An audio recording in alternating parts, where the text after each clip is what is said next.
You're the one that studied China, dude.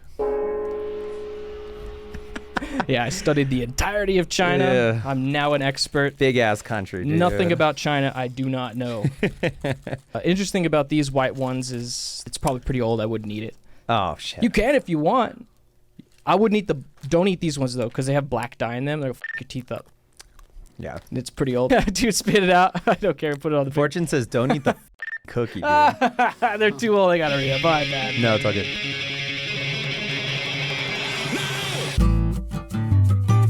Wrong. With a wave of my finger. Wrong.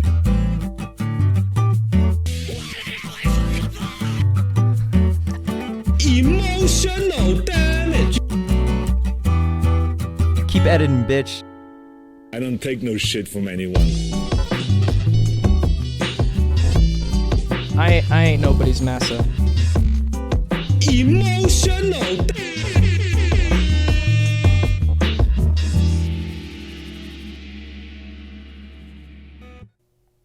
Welcome back to Riches and Rags, episode 27, I think we're at. I'm Tyler, your host. We're visited here today by Wyatt. How's it going, man? What's up, dude? Yeah, we're officially rolling now. We did a couple of intros to start. Wyatt, what is it that you do? Who are you? I'm a musician, occasional huckster, friend, poet, fox spirit, the like. Fox. Wait. Oh, I see you got an actual fox tattoo. What is that? It's a fox. Okay, And a moon. See, I know you from the music scene here in Albuquerque, but you left. Man. Long gone, man. How long has it been since you've been? Literally, like right before the pandemic. Okay. Yeah, Nice. It was crazy, dude. It was the worst time to move. Hey, man, anytime's a good time to move out of this place. It's true, but like I got there and it was cool being there with the infrastructure, and like Portland's got really great just city planning and the way that it's laid out and the kind of transportation and everything.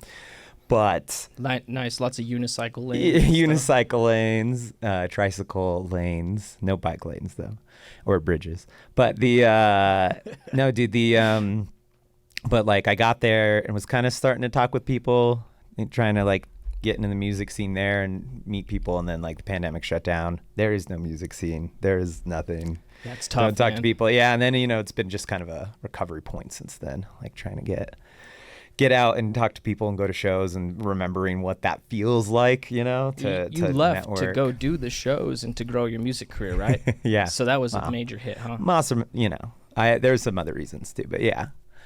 Because me from, I was in a band called Mountain Head for a That's while. where I know you from. Yeah, for dude, sure, that's man. where we met. And then Audrin, who's my creative partner in that, left. And then Marshall, who's I'm in a band now with, he left at that time too. So it was kind of like both my creative partners left. And so that was when I was like, and I had a girl who I was kind of seeing who's moved to Portland, and we kept talking to each other. So you followed the woman to Portland. Well, and just like my music stuff here kind of dried up. So I was kind of like looking for, it's like when all your things kind of blow up in one spot in like a few months, and then you're like, well, I should do something, change it up.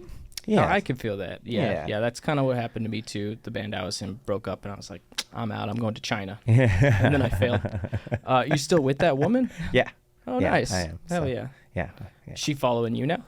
I mean, we're following each other, so yeah, we're living together. But Hell yeah. yeah. Wait, you were in Treehouse Basement, and then you moved to China after? Yeah, the lead singer Jose decided he wanted to go join the military. That's right. I And remember I that. thought we had a real good thing going. And Yeah. I guess he didn't feel the same way, and so I was like, he's gonna go move and do his thing. I've got my degree to teach English. I'm gonna go do my thing. Yeah. It was super almost cool. like a self-fulfilling ego thing. Yeah, I mean, aren't all things in some way or another? Yeah. What's your last name? Granger. Granger. Mm-hmm. And where do we find you on Instagram or wherever you're at? Where do you want to send people? I'd like to bring that up at the beginning of the episode. Okay, that's a good idea. Yeah. So Rue Badley Music's my kind of personal one that's my songwriter thing.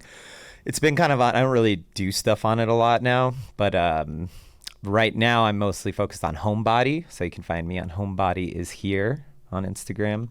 Let's see here. I don't think my keyboard. Yeah, you got that. Yeah. Oh, hell yeah. Homebody. And that's the reason I'm here right now, is this group that I'm in. Homebody. There, yeah, right there at the top. That Let's beautiful check that out. face. It's homebody_is_here. Mm-hmm. Nice, man. And how old is this project, or how new, I should say? So this literally started because of the pandemic. So I was in a couple of groups and projects with Marshall and Kendall when I lived here in Albuquerque. And then I moved out here up to Portland, and the pandemic hit. So Kendall kind of started investing in recording stuff, and we all, got laptops and mics and stuff. And he sent us a track, because it's like, well, we're not doing anything, so let's collaborate. And we kind of just made a song like within a day of him sending it out, and it was like really cool and cooler than like any of the other things we were ever doing. What kind of genre? What kind of vibe? Lo-fi, indie, some rock thrown in there. And for that first song, it was just very much like just kind of a chill, nice chords, indie rock kind of thing. And then that Rue Badley, that's you, Rue Badley Muzak. Yep, that's me right there. Hell yeah. So that's me personally, and then this is the kind of thing I'm here for this couple of weeks. Hell yeah. Yeah. And it's been it's one of those things that kind of has grown. Like, we kept sending each other songs to record, and then after a couple of years, I'd come to visit and we'd record some, or songs kind of got pieced together. And then when we kind of finished them, we were like, well, let's do just a fun release. It wasn't going to be anything big, so we were just kind of doing it on the fly. And so we put it out on Spotify. We had our first show last October at the Press Club, and oh, hey, there I am. Yeah, sorry, all those got music on it. But yeah, see right there, that Homebody right there, with the Homebody. Yeah, that was our first show Saturday. Nice. And we put it out, and it literally got more views and likes on like Spotify and streams than like any of our other things, just like within a month. And so that kind of was like a good indicator. Yeah, like let's keep, because like, yeah, it was a lot cooler than any of the other things we were doing. And so there I am. Yeah. But yeah, and so it's just been kind of a growing thing since then, and we've kind of figured out a few things. We did our first tour, like a short little spring tour in March this year, and now we're doing another one for the next week. And yeah, and just trying to record more and put out music and just see where it goes. I gotta ask you, man, is this how you make your living? Do you do it solely with... Not through this. Not through music? I mean, like, so I'm a music instructor. Like, the thing is like, all jobs are, like, at least in our generation, most of it is gig economy.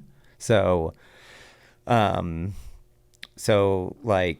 I'm a music instructor. I gig. I play in other people's bands. I record stuff. And I'm trying to get some other type of work going that will be just kind of contractor work that's not 9 to 5, that I can just kind of schedule or whatever. So music related or something just different? Music, both. Okay. Yeah. Like, I would like to do some like physical therapy too, because I always wanted to be a masseuse ever since I was a kid. So I'm going to start school for that, I think, within the next year, so I can have, can kind of line up clients as I want. But it's all gig economy stuff. So, technically, yes, I make all my current income from playing music. So that's dope, man. Yeah. I mean, like, hey, that's what we're looking for. What I'm looking for as far as guests is just people taking that leap of faith. Yeah, man. Because you've been playing for like publicly and entertaining for a very long time.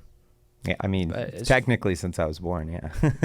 What do you mean by that? My mom and dad are radio DJs. Really? Uh-huh. And we're wow. radio DJs since 1974. Okay. And so when I was born, pretty much, like, my mom would bring me, and they would use me for ad spots. So they'd bring me into the radio station when I was like literally a baby, child, like being on the microphone. Child labor at its finest. Yeah, man. dude. Well, I mean, they always did. This is what's funny about my parents. They offered me money, but they always we're like, we can give you some cash to put in your bank account for your college savings, or we can take you to Dairy Queen. And as a kid, I'm like, fuck yeah, I'm gonna go to Dairy Queen, dude. My sister's smarter than me though, so she always took the money, and she had way more money all our lives pretty much. But ice cream's good enough for dude, Wyatt. that Oreo brownie earthquake, fuck yeah. Dairy Queen, fuck you guys for getting rid of that shit, dude. That was the best thing ever. Let's lower your mic just a little bit.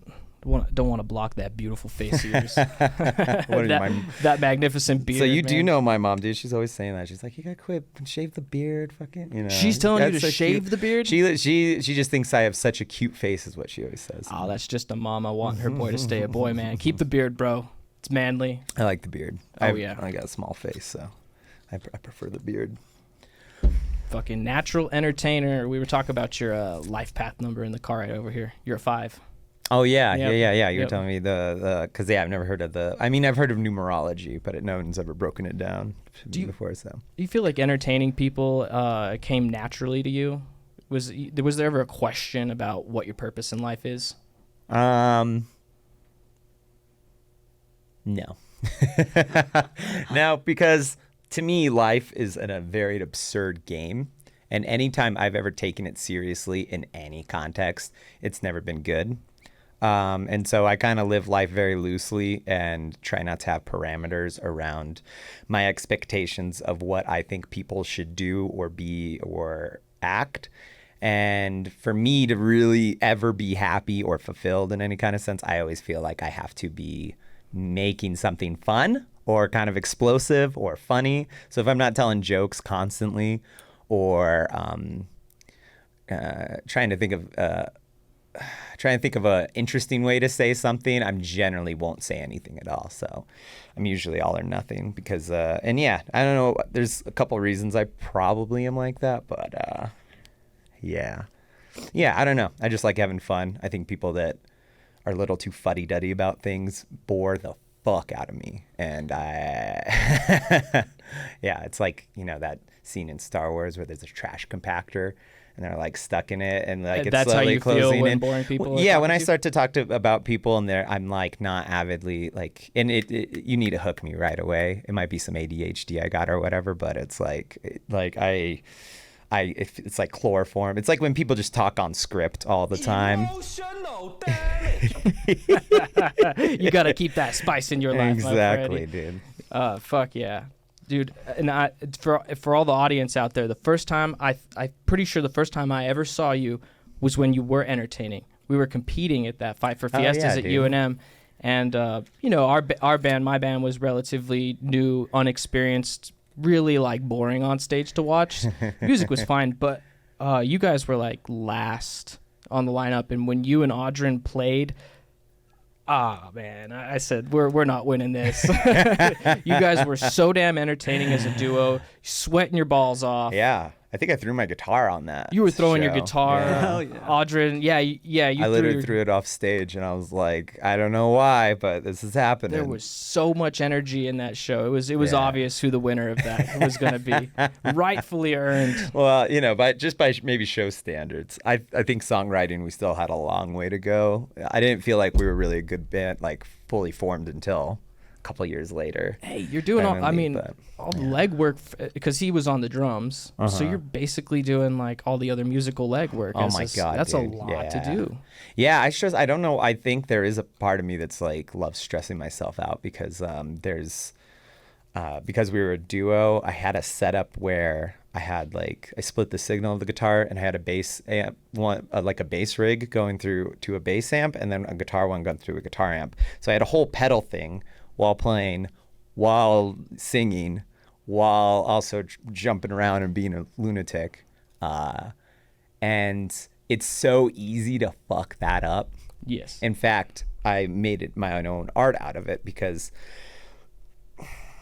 when you fuck up and you let that fuck up eat you up, it's like a lot of people I've noticed and a lot of kids who are learning music, because I teach a lot of kids, it kind of defeats them into this point where they're super self-conscious about stuff and they're afraid to take risk and whatever. But I've learned it's you make the fuck up part of it and then even your fuck ups get really fun or entertaining or whatever, and then I can kind of work my way out of stuff. And some of my favorite music to see, I like it. Like I hate when things are always on script all the time. When you see a show and it's just like, you can tell they're playing a click into a track and there's like nothing different about it. So you personally like to see those mistakes, and you like, because it adds that genuine element, like, hey, these guys are really doing it. It's like watching a tightrope walker. And so like when you see, Okay. especially when you see like jazz musicians who like know what they're doing, Mm-hmm. they take risk by going way outside. Like they're not sure where they're going and they're just trying different stuff. And it's how they can work their way back into it and still make it work. That's like the most incredible thing to me. Like watching Jimi Hendrix, because that dude was such a like, he's like the guitar player, but like that everyone's always like, oh yeah, he's the best or whatever. I don't even give a fuck about the technicality of what he does, but it's the fact that he would just hit shit and just let it go off the rails and then rein it into like a crazy sound. And then that's what like the best feeling of like seeing a show is, because it's like it just blows your mind, because you're like how like it sounded shitty, but they managed to make the shitty thing like sound awesome and kick ass. So I yeah. agree with you, man. There's a lot of elements in a live show for sure. Yeah. And then you can watch some people who, and I'm not saying that yours was, but like their music was relatively mediocre, but they just can throw a fucking show. Yeah, or it's that punk energy, or that punk kind of attitude of like, I don't give a fuck if I suck. I'm gonna suck so fucking hard that it's like it almost works itself around as to being good again. So how would you recommend to new musicians to get around that mentality? Oh, Because you said you teach kids, right? I teach a shit ton of kids, dude. Well, for kids, I got to be flexible, because and I've really learned this through teaching kids, is every single human being's brain and personality and temperament is completely different from everyone else's. And like there's certain patterns for sure, but it's like you can't teach the same kid the same thing and expect it to work all the time. You kind of have to find what works for them in there, because like some kids have a hard time processing information on sheets and patterns, like having dyslexia or whatever. So trying to teach a kid to read sheet music when they're dyslexic is a waste of time. And or severe ADHD a lot of times. It's like if a kid doesn't have it in them to care enough about learning how to read sheet music, then I know they're not going to go far with it. So I try to find something to teach them that they will actually click with. So a lot of times that's throwing shit in the wall. If something works, I run with it until they get to the point where they'd want to learn actively on their own how to do this stuff. Because like I was like that, hated reading sheet music. You're spot on. And as someone myself who's taught hundreds of kids and worked with people teaching stuff, like if someone wants to learn it, that's the kicker. Yeah. If they want to learn it, they're gonna learn it. If they want it, they'll Might be learn it. slow. Exactly. And you don't care, yeah. Yeah, and you have to figure out how they'll learn, because that's always my problem is like, or not problem, but that's kind of the problem with teaching in general, even in like general education, because there's so many kids who don't like. Do you teach at a school like School of Rock, or all independent? I taught at School of Rock for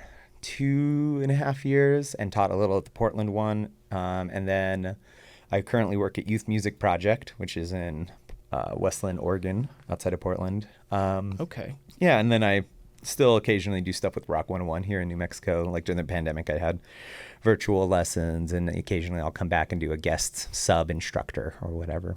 Yeah, so you really are just encompassing your whole life in music. Yeah, pretty much.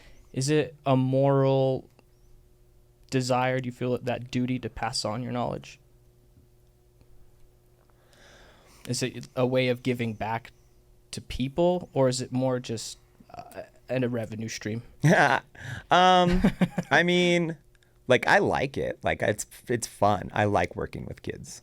Like kids are just potential in human form. So it's like the coolest thing to me is like seeing them get it and seeing them grow, and then like, or coming back here. Like it's been a while since I've been to, and I visited Rock 101 the other day, and seeing like kids who were like 8 now be 12 and they're shredding and kicking ass on stage. To me, that's like the coolest thing, but like as far as like a moral imperative goes, not really. Like like for me, because you can't control what kind of students you get. So it would be foolish of me to say that I get like an ethical sense of accomplishment from teaching, like trying to teach some kids who just don't give a and that's see. yeah, I'll always get kids like that. But if I get a kid who really wants to go the distance and I have a relationship with them, it's like, yeah, like I'm going to try to take them as far as I can and like That's awesome. toe the line because they want it and they have that that hunger for it like I had when I was a kid. So In my opinion, as a musician, that is probably one of the best things you can do for the world is pass on that knowledge and your skill, because the way you teach or how you teach or what you know, it's got that flavor of you in it. yeah. I mean, I had a teacher who was 70 something. His name was Bob Brown. No, yeah, And I still remember some of the stuff he would teach me, like the licks, an elephant, or finger picking, strawberry apple pie, apple pie, and it sticks with you for the rest of your life. Definitely, dude. This fucking band right here, dude. All them witches. All them witches. This is my The hell bass is that? instructor's band. So when I Okay. was 14, I took bass lessons from a guy named Michael Parks, who was like 18, and he was my favorite bass teacher. I had older guys who tried to teach me kind of like stuff that I didn't really care about, that didn't really connect with me. And then I had this dude who was just like 4 years older than me, and he didn't teach me scales or chords. Then what or did he teach you? Notes of names. He was like, I'm just going to teach you songs that I know how to play. And I was like, okay. And he didn't have, like, honestly, he was a shitty teacher, like a terrible teacher, because he just, but because I wanted it, he, like, I learned everything he taught me, and my skills grew really quick, and I became more of a feel kind of player rather than a like thinking it out kind of player. Yes. Yeah, and he taught me stuff that like probably like you don't want to teach your starting out students. Like Yeah, know, you could accidentally put a bad habit in there or something. yeah, or just like within he would like teach me all these like chord pieces to play with, like finger picking on bass, which like It's a high level concept. a high level concept for something that you don't usually see in an instrument that wouldn't necessarily, but because he taught me it and I did it, my fingers, and I just kept doing it over and over, my fingers got strong enough to where I could be able to do kind of anything, and then be able to it's like he taught me how to teach myself, which is kind of what you want to do. That's awesome. That's a game changer. Yeah. And then he moved to Nashville at 19 and then started this band called All Them Witches, which I recommend everyone. Shout out to them, dude. They're I actually don't like them that much, but As people or the music? no, the music. Oh, okay. Their songs are okay, but they're kind of a stoner, psychedelic garage rock kind of deserty vibes. They are really cool. They're super fun to see live, but I don't go to their records very much. But This is an honest man right here. Because a lot, fuck yeah, dude. a lot, especially in the music world, it's not very common to like dislike something. life's too short to put on airs, dude. Like To put on what? put on airs, like to blow smoke up people's ass if you don't actually like them. Okay. I agree, bro. Yeah, I've like never heard that term at all. yeah, put on airs. I don't know if that's actually what it means, but I have so many phrases that I got from books that I never looked up, but because of the context of the paragraph, I feel like I understood what they were saying. So a lot of times I'll say something and people will be like, "What the fuck does that mean?" And I'm like, I don't actually know, You're but making it up as you go along. yeah, well, sort of. But then I would check later. Usually I'm right. Sometimes I'll be wrong. But yeah, dude. Right on. Your primary instrument is a guitar. if I'm Bass. not- Oh, so the primary instrument is a bass. Yeah, you saw me on guitar out of necessity because like. Oh, that hurts my feelings, man. Like you didn't actually want to play the guitar. No, I like guitar, and I would consider myself like fairly good at guitar. I have a voice on guitar, I feel like, for sure. Like when it comes to like musicians playing other instruments, for me it's kind of like you can tell if they have their own voice, if they can express themselves through their instrument in a certain way. Which When you're saying voice, you mean the voice of the hands playing through the instrument? sort of, yeah. Like okay, when you read a book or whatever, you can hear the author's voice. It's the sort of voce. It's that like when you hear like I was saying Jimi Hendrix earlier, if you hear a Jimi Hendrix like lick or whatever. That's the tone. It's the way he's hitting the notes, the way he's bending it. You can tell that's Jimi Hendrix. I understand. John what you're Bonham saying. I on the understand. drums from Led Zeppelin. Yeah. Yep. Miles Davis on trumpet. I can recognize. I could pick that guy. Yeah. And then same thing with our actual human voice. Like you can know who Adele is. You know who Freddie Mercury is just by that sound of the voice. So sorry, this is a roundabout way of going. No apology. No. So the way I play guitar, I feel like is less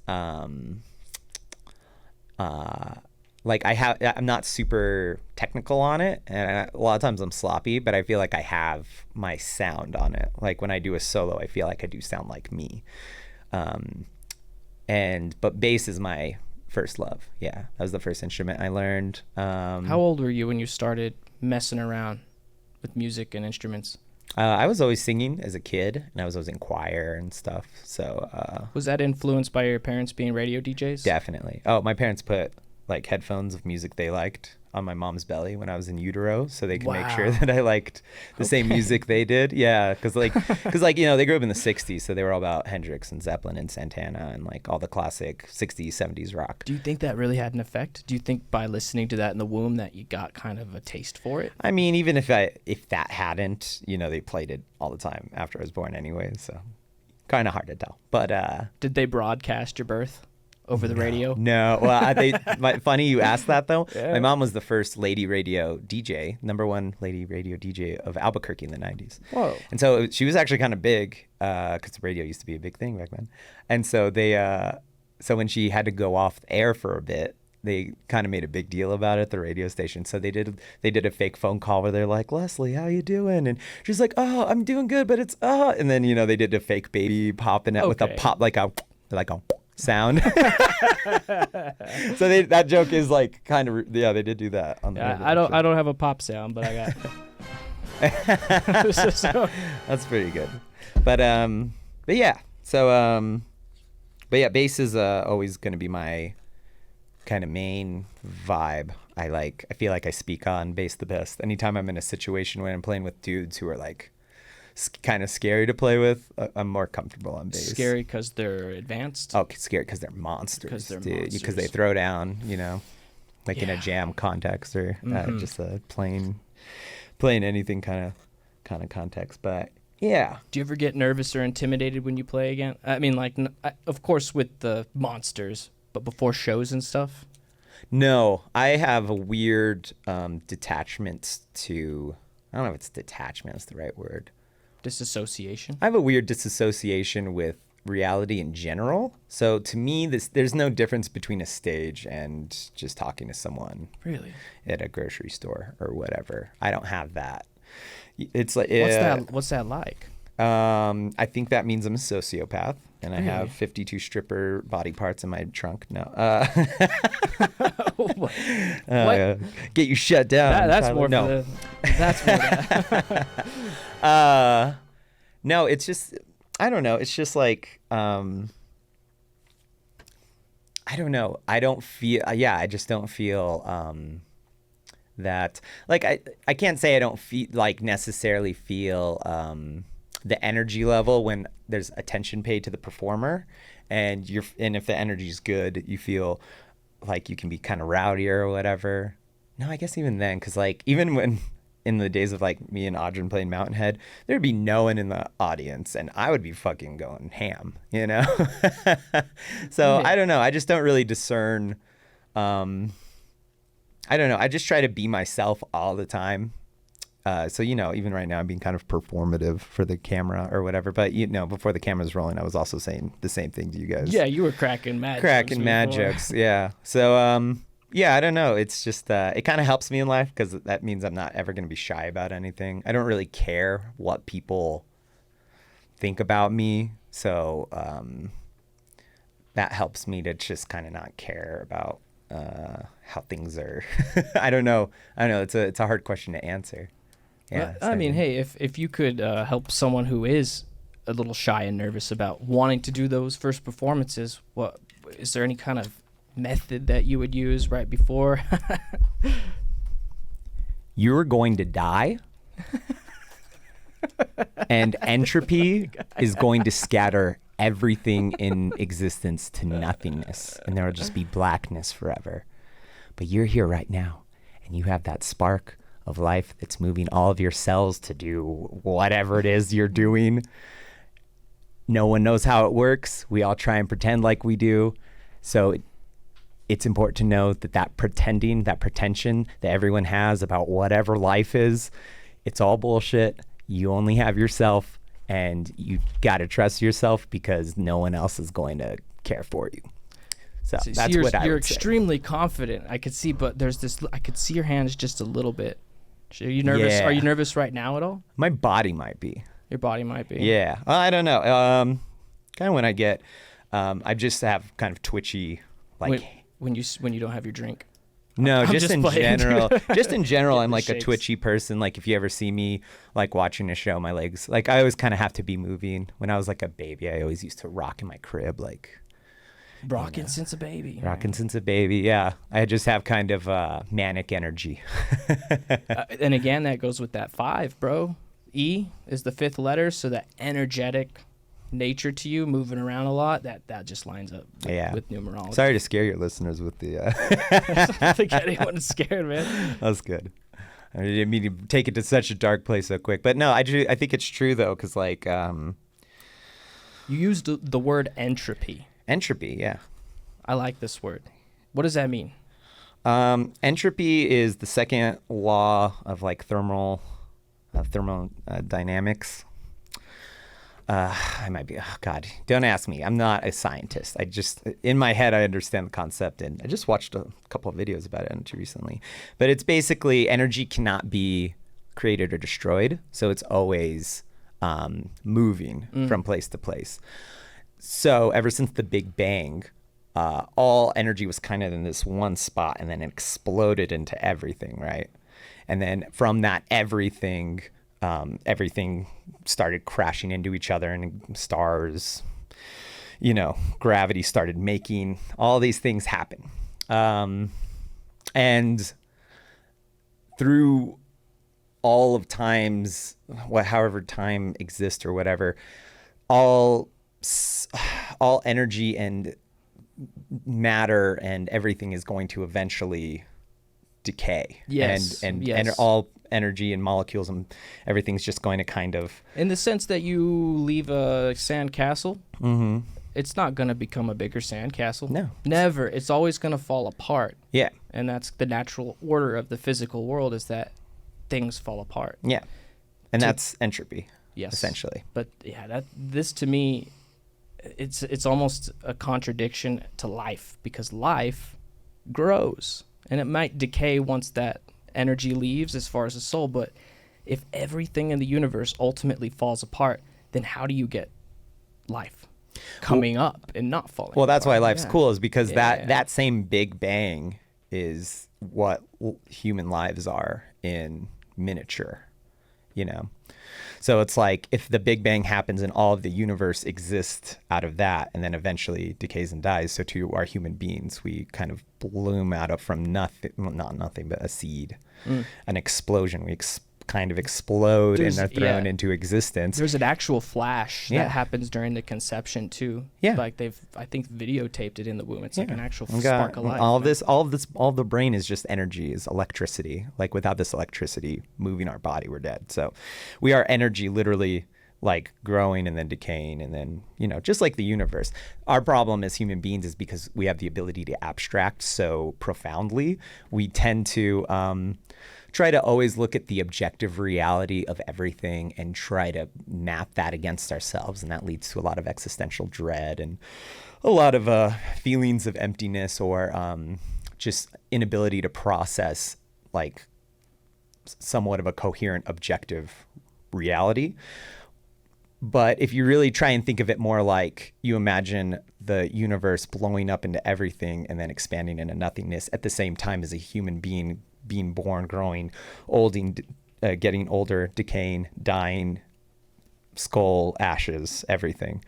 Just imagine those two things happening at the same time based on their own time scale. And then reality doesn't seem as scary to me. As above, so below. Yeah. It's all kind of Turtles all the way down.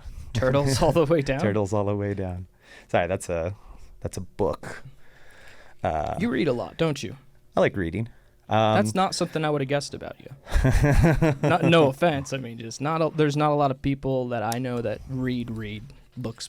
I mean, it's been like I've fallen off a bunch, the fucking death devices that our corporate gods have given us are like make it really hard to break out of the cycle of the ADD, instant gratification algorithm manipulation that plays. So I try to read more.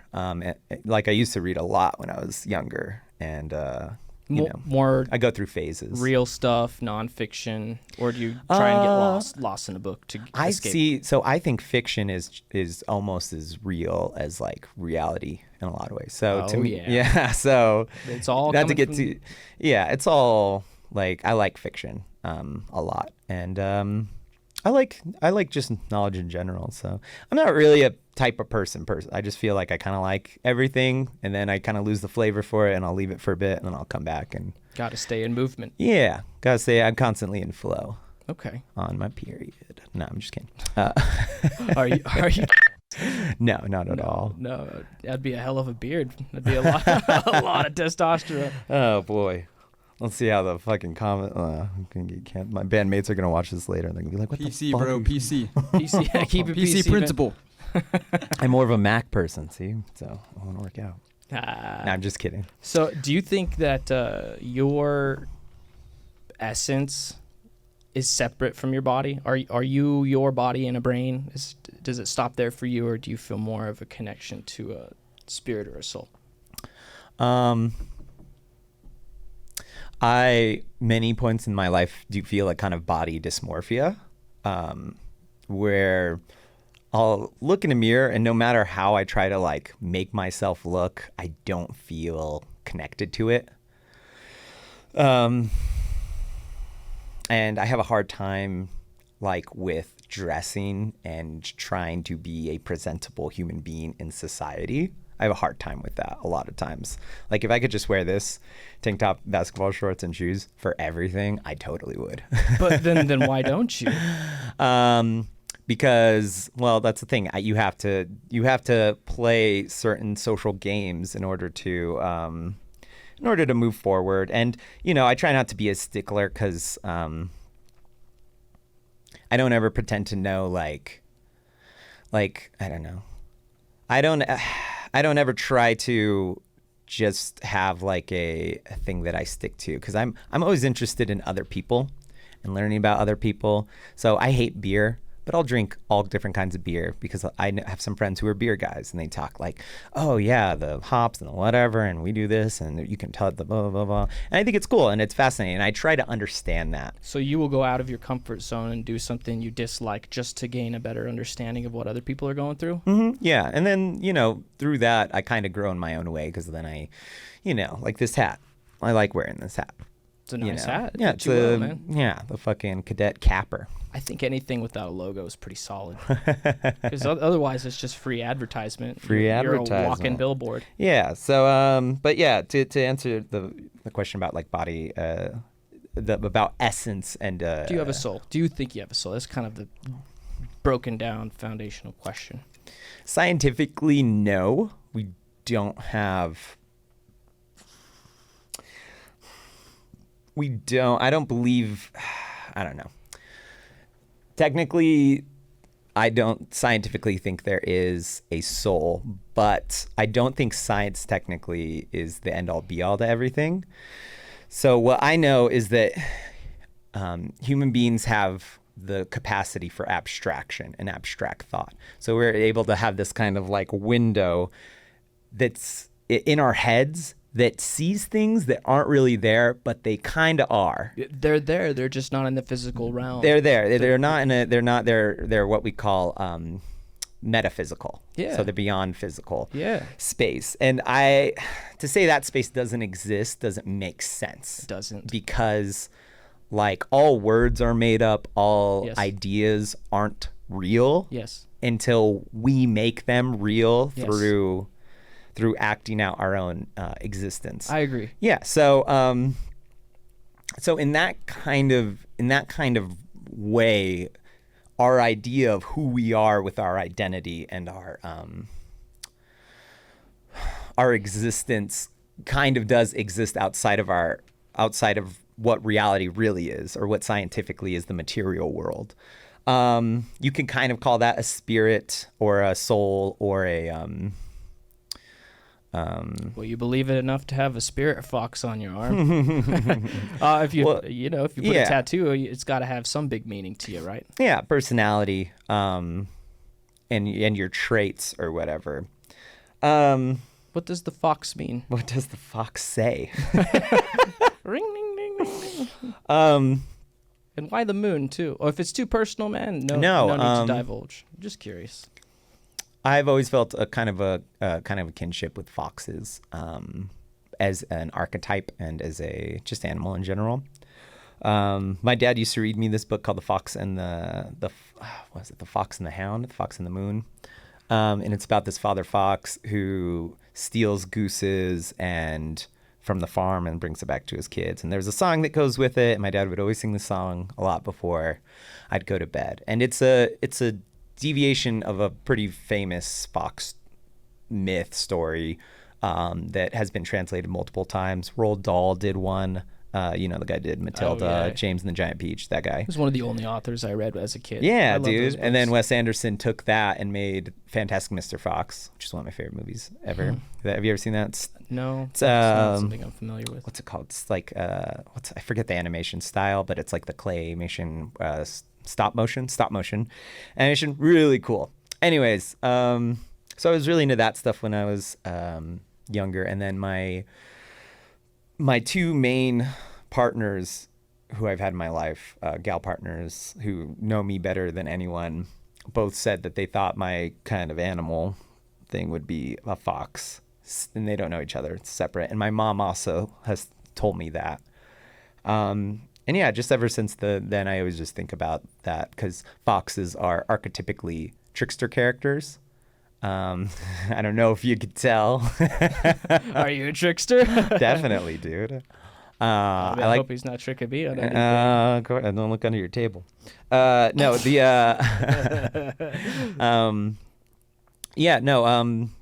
foxes are kind of sly. They're cunning. I think, in a lot of the kind of folk tales, like French folk tales, and there's a lot of myths, in different cultures about foxes. Kitsune in Japan is they're shapeshifters, like they take the form of people to kind of deceive them. And in French, in France, there's a Renaissance story called Reynard the Fox, which is now what foxes are called in France. Reynard is fox in French, based off this story about this trickster fox who would kind of like use wit and cunning to kind of get his way out of situations and talk out of. And you tend to do that more in life? You'll use your brain as opposed to strong-arming someone? I like playing long con. Not long con necessarily, but because like at the end of the day too, I'm a very sensitive person, and I don't like... That's at 11. You were born on the 11th, right? Yeah. Want me to tie it in? Give me a sec. Let me finish the ahead. fox. Yeah. Tie it in. Go ahead. But what was I saying? Like, I don't like making people feel bad or being malicious towards them, but I like having... That's awesome. But I like having fun, and I like being kind of a Okay. shit stirrer and, a agent of chaos almost, So if you will. if you're really comfortable with someone, like you'll pull a light prank on them kind of thing. Well, yeah, and I'm always just kind of fucking around with people in general. Like, I always come up with nicknames for them. I'll always kind of, if I'm not always thinking of a joke that kind of like, snaps them out of like the social script of like going to the store every day and buying something without saying anything to anyone. Yeah, like, man, you've caught me right off the bat too on the car ride up here and stuff. Right away, man. Yeah, so for me, it's like I'm always trying to like just have fun and be silly, and I feel like foxes are a lot like that, because foxes too, even though they have that trickster archetype, actual foxes, they are very like loving creatures. They are very sensitive like a dog, creatures. Right? But they're in between dogs and cats, kind of. They're closer to dogs for sure, but if you follow like the branch of evolution, where cats and dogs split off. It's almost like a raccoon kind of creature. Foxes have kind of some characteristics that you would normally align with sometimes cats, the way that they kind of sneak and think and are cunning in a lot of different ways. But they have those dog-like, propensities too. So, and yeah. Sorry, that was a long. No, man. Yeah, we got plenty of time. Plenty of time. The dog in the astrology is the 11th sign. Out of the 12 animals, you're born on the 11th. Mm-hmm. Yep. So that's just more stuff that checks out in my mind. Gotcha. You have that kind of that natural affinity for that Uh-huh. because of the day you were born. And that's maybe true, maybe not. But Yeah. to me, it checks out. The story is that, there's the 12 animals and the dog was not the last. The pig was last. Paul is a pig.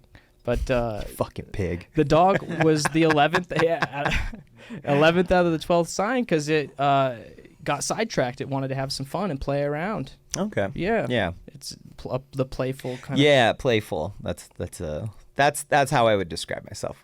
Not necessarily trying to trick out of but just trying to be playful. And Has have that fun. ever gotten in the way of advancing yourself in a Every single professional day. manner?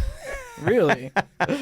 No, the self is a negotiation, right, between all the different neuroses that The human. self is a negotiation? That What do you mean by that?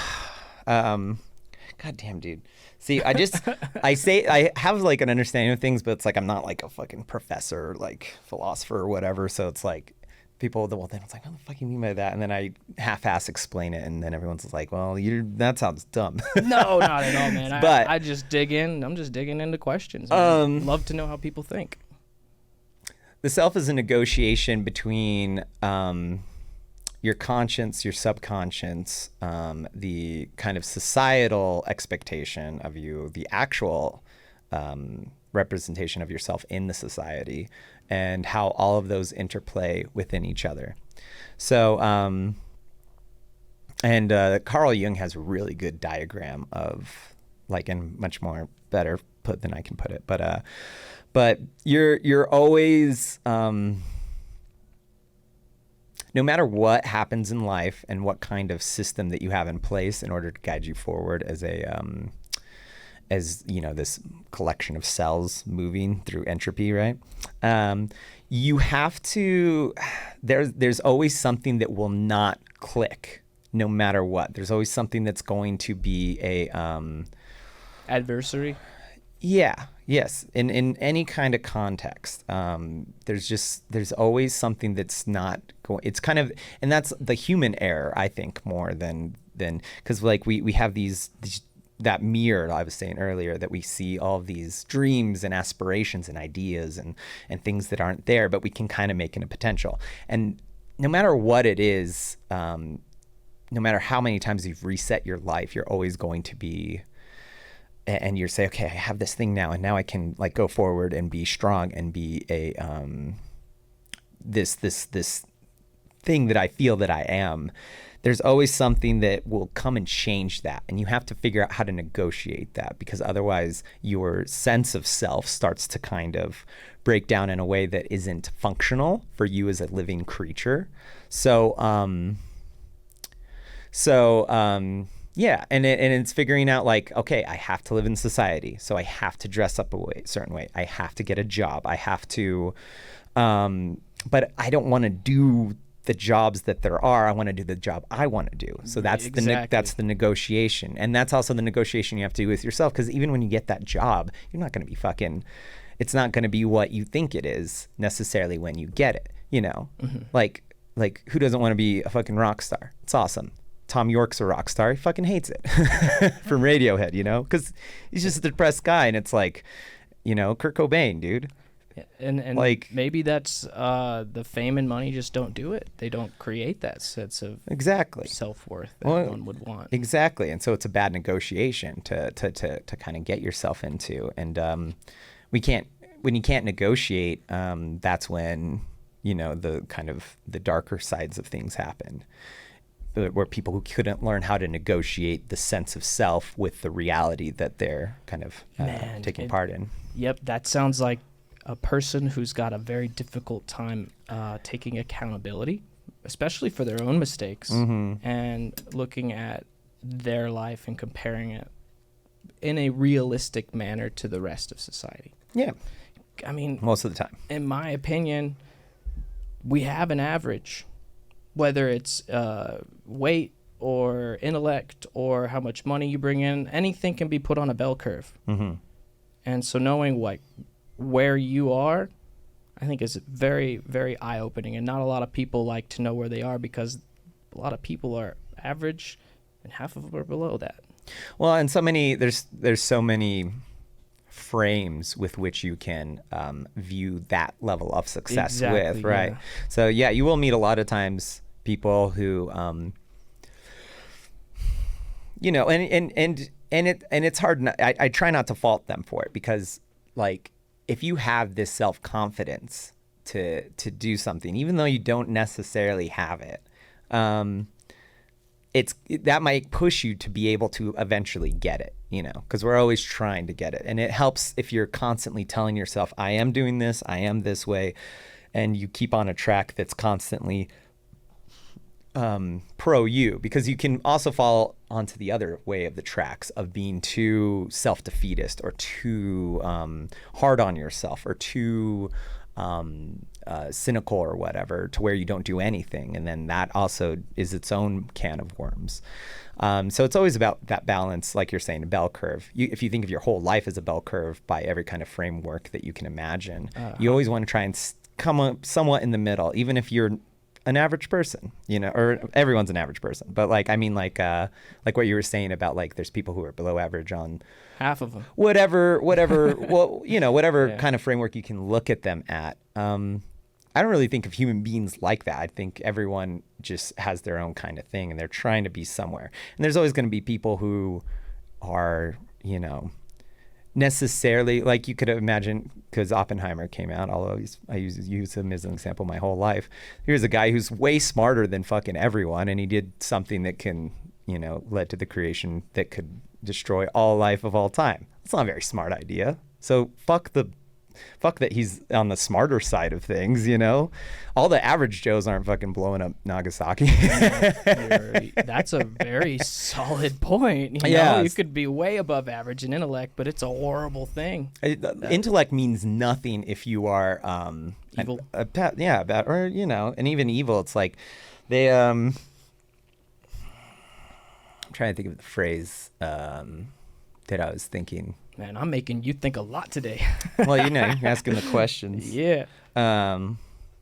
Sorry. Yeah. No, my brain spun out. You're good. How do you validate your progress when you're moving up? What events do you use to say, okay, I'm doing what I want to do and it's working, so I shall keep going? Because surely it can't just be 100% failure after failure after failure after failure. No. To me, it's just learning to be flexible always. It's always learning to be, because like, for me, I'll always find myself in whatever situations I'm in. And it's like, here's this thing that I'm working on. It's this thing that I'm progressing to, an album, a song. Me trying to literally make nothing or something out of nothing with these songs and these ideas and these words that I'm always writing, or to do a show or to do a tour. So I'm always working on trying to accomplish this goal, right? And there's always this weird empty feeling that you feel after you do it, you know, like you'll feel while you're doing it, it's like, man, that was great. And then you go home and the dust settles and you kind of feel this emptiness that, because you accomplish this thing that you're working your whole existence towards doing. And so it's like, and the only answer to that is to keep going past that and let that, so any kind of making a new goal and always constantly trying to work through it's almost like the ability to just move and take part of this kind of stream of energy throughout time and space that is your life. You're trying to dude. Manifest? You're trying to manifest the experience that you want. And so to measure success is always a weird thing, or what you would think of as being successful, because even if it's like one of my most successful times ever, maybe like my grandma died, you know? Or was successful? No, I'm saying like when you're measuring success, it's like, oh man, I did this thing in my career and then my grandma died. And so here's two kind of polar opposite things of feeling, right? Okay. And then it's like, because then you're measuring this little spot that you were working a year on, and then your grandma who raised you and helped, make you into a person, who is also a whole human being for 90 years of her life, dies. Then you have these kind of juxtapositions of like, well, yeah, where the fuck am I? The universe does have a way of putting you in check, doesn't it? All the time. Yeah, all the time. So I try not to really even measure success at all. It's more like an intuitive feeling that I try to surrender myself to. Because whenever you have those goals that you're accomplishing, a lot of times they aren't exactly great, or what you were thinking in your head of what it was going to be when you would get there. It's like you see the goal in mind. It takes you weeks to get there. You get there and it was okay. Okay. But you're not any richer. You're not any different. You're not any, you just have the experience now, which is kind of the main goal. But sorry, dude. Yeah, sorry. I'm spinning out no, a lot on those now. I'll hop into it because I don't want to cut you off, but I'll also try and hop in to keep that conversation. Yeah, go ahead. But the way I like to look at it is rack up those wins. Mm-hmm. If it's a W, I hold on to it, and I don't think of it as living in the past as so much as it's just concrete proof that I achieved something I wanted to, therefore I can do something else that I want to. Mm-hmm.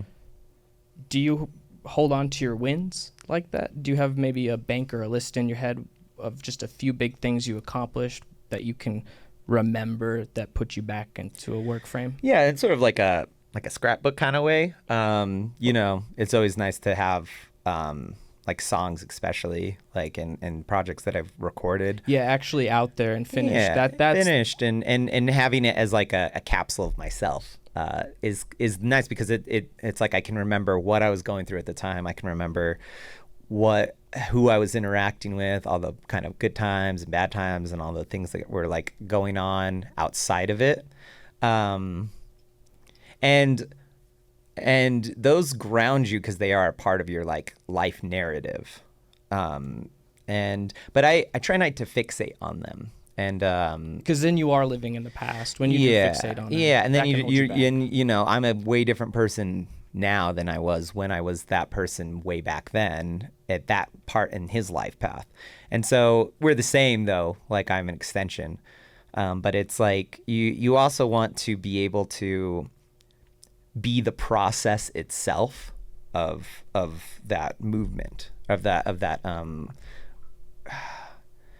It's like viewing it less as like the destination at the end of the train, the ride. That's the cliche that they always use. And it's like you want to fall in love with the process, because the process is the thing that will always keep you moving and keep you going and keep you not stagnant. Because after the process, the dust settles and you say, what's going on? Exactly. So if you can get into that zone and just find a way to keep that going, then you do have kind of that perpetual state of purpose. Exactly. And to put it into music, because I feel like I've gotten way too much on the philosophical nonsense. Put it back in the music stuff is a lot of times when you hear a band at their like peak, or their stuff that really just explodes and is the most like the attractive thing about like listening to them, it's because they were going in they were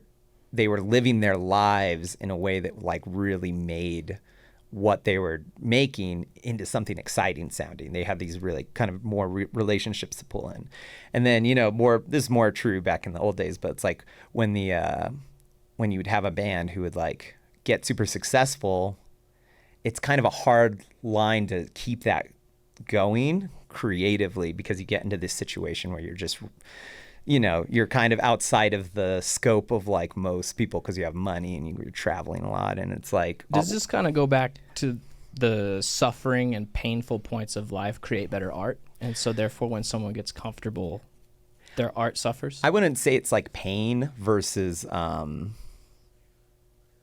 I wouldn't necessarily it's like the pain or the or misery like facilitating that. It's just that you tend to write from a more, I guess, just realistic place when you're actually confronting those things. And you don't necessarily have to be going through a miserable time in order to write that, I was thinking about how like Stephen King just like lives in his like little home and doesn't really do much like outside of that. And he just like, all he does is write all day in that. He's written so much he forgot what he wrote. I mean, look at how many fucking books that guy has. So that guy will never dry up on, and all of them are different than each other too. Like he writes in different styles and whatever. So it's just like, but it just depends on how far your creativity will let you go. But I do think that if you're someone who can focus in on dark things and not look away all the time, you'll be able to kind of draw more realistic things in your art. Because there's nothing more vapid to me than just listening to music that's written with this express purpose of like being just like a commercial product, of being something that's like, oh, here's just something to kind of that's designed to put you in a specific mood. That's, a song that's written by committee to have these certain factors hit. I hate music like that. That's kind of the only music I hate. It's almost a manipulative type of music. Yeah. The purpose by writing it is to affect the person in a particular way, and it's not so much as, like that organic, like if you were to write something. Coming from your actual self and everything. So, yeah. Sorry, what was the original question from that? The original question was racking up W's. Oh, racking up W's, and like how do you like measure your success? Sorry, I'm a very like, it's hard for me to like answer questions like that because I always kind of view them in a open can of worms kind of way. It's that movement. It's that travel energy. Yeah, because like I could just like I do think that being a it's good to have the wins as a sense of stability. What are 3 of your biggest wins? My biggest wins? Musically. Or even in your whole life, actually. If there was something big where you just, boom. I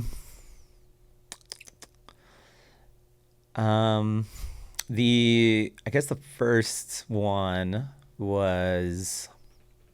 It might be that moment you were talking about at Fiestas, dude. If that wasn't a win, man, I don't know what it was, when playing Fiestas was awesome. And just that feeling like we accomplished something that we totally did not think we were going to pull off, You were the last band to play out of all of them, so we had already seen everyone, and by that time you guys started your set, everybody in the room knew it was over. Everyone knew who the winner was going to be. Yeah. Yeah, absolutely. And then the vote came, and that line for your bucket was, I mean, being that we came in second, it was not fun to, lose, but honestly, I had so much respect and admiration for it. It put it in perspective that, man, we need to bump up our game. Yeah. No, I love moments like that. I love going to see a band and then just feeling like a fucking loser. Because the worst feeling in the world to me is like going to see a band when you're not doing anything a lot of times. Like, I won't do it, yeah. Well, no, and I'll feel inactive. Like I haven't played shows in a while or whatever. And then I'll go see a band and... It's a horrible feeling. And they're okay. That's what bugs me, is seeing a band that's like man, I could be doing this so much better. And it's ostentatious for me to say that, but like just as a fact of knowing like my capabilities and stuff. I'm the same way, man. You're explaining these thoughts in my head. Like if I'm not actively performing with someone regularly, I won't go to shows. Exactly. I can't. It feels bad. But I do like going to see shows of like actual guys who like can throw down. And honestly, as I've been getting older, I actually prefer seeing more shows that are not usually even my genre or like of ability. Like I like seeing jazz a lot. Jazz is one of my favorite types of music. Don't ask me to play jazz. I can understand it when I hear it, but I can't do what those guys do. Those guys are fucking incredible. I think you can. Well, no. Well, eventually. I mean, I'd have If to you want practice it. Well, that's the thing, though, is I'd have to want it. Exactly, like we talked about earlier. I'd have to want it, but I have other wants. I like being a songwriter. I like being a kind of a rock musician, and I pull from jazz things here and there. But it's like it's just a different thing when I see someone who's like they found that path in life and they've devoted themselves fully to it. But it's like by that same token, there's like. Saxophone a guy who can fucking tear it up, like, told me he was jealous that he I can write songs and stuff. I have a lot of grass is always greener, Well, it's just like everyone's got different things that they're good at, and it's like, oh, I kind of wish I could do that, and that person also has something that they wish they could probably do, but they're doing what they're doing. You know what I mean? Mm-hmm. It's always like you always have to understand. It's just like people are on their like path.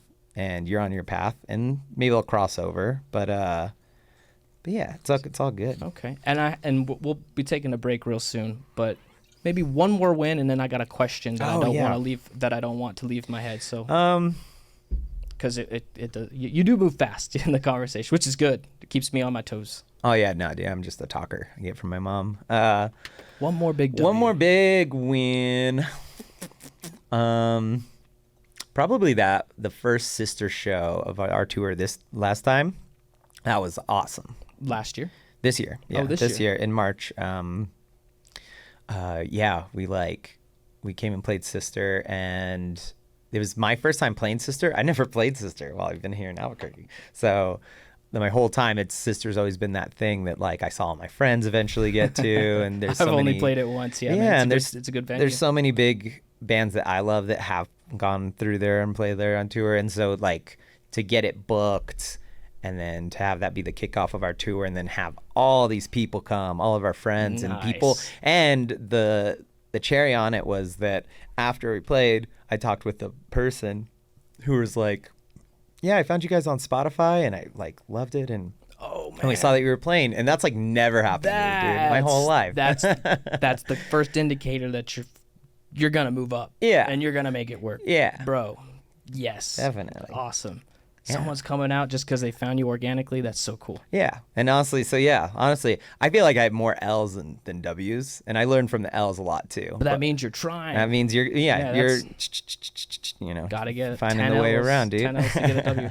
And then my last question before we take a break is the goals, because we talked about making goals. Do you make one big goal that you work towards, or are you more, I've got 4 or 5 different projects going on? Oh man, no, yeah, I'm schizophrenic, dude. No, which means they're not your goals, which means the voices in your heads are giving you goals. Well, they're all me, right? If you're schizophrenic, are they? I don't know. We're neither of us are doctors. Don't ask me. I just meant metaphorically schizophrenic. No, I know what you mean. Yeah. Like I have a lot of different voices, kind of. So it's like when I was in Mountain Head with Audrey, we were a hard rock group, riffs, kind of funny song structures. It's about the energy. It's about the attitude in a lot of ways.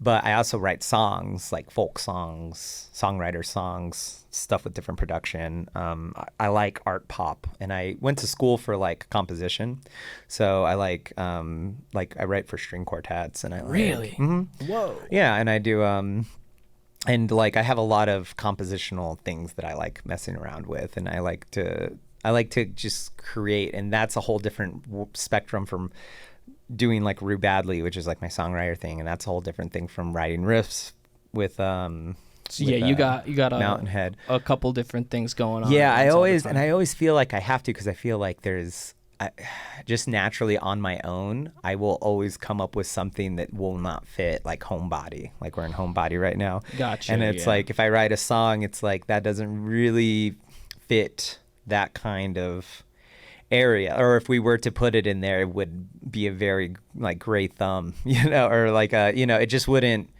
it wouldn't fit the kind of area that we're in. And that's the thing. I'm very open. So it's like, I love all kinds of different music, and all kind of different music comes in my head as a matter of listening to that. And it's hard to form a coherent single identity when you're trying to do everything all the time. Yeah. But I can't help it because it's like it comes out of the me way. naturally. So I can't. You and I are very similar. in Yeah, that way. dude. I don't try to force songs; they just kind of happen. So it's like, well, what do you do with it? You know, and that is the cool thing about being an artist, is like figuring out how can I take this song and make it work for the way that I want it to. But yeah, it's a negotiation, dude. That's where talent turns to skill. Yeah, you use the talent and your understanding to craft a more intentional product. Right Yeah, on, man. yeah. So break time. Yeah, we just passed that hour mark. You look like you're getting hot. I know. Oh, dude, I get hot easy, dude. Well, yeah, those air I'm a conditioners sweater. are loud in the mics.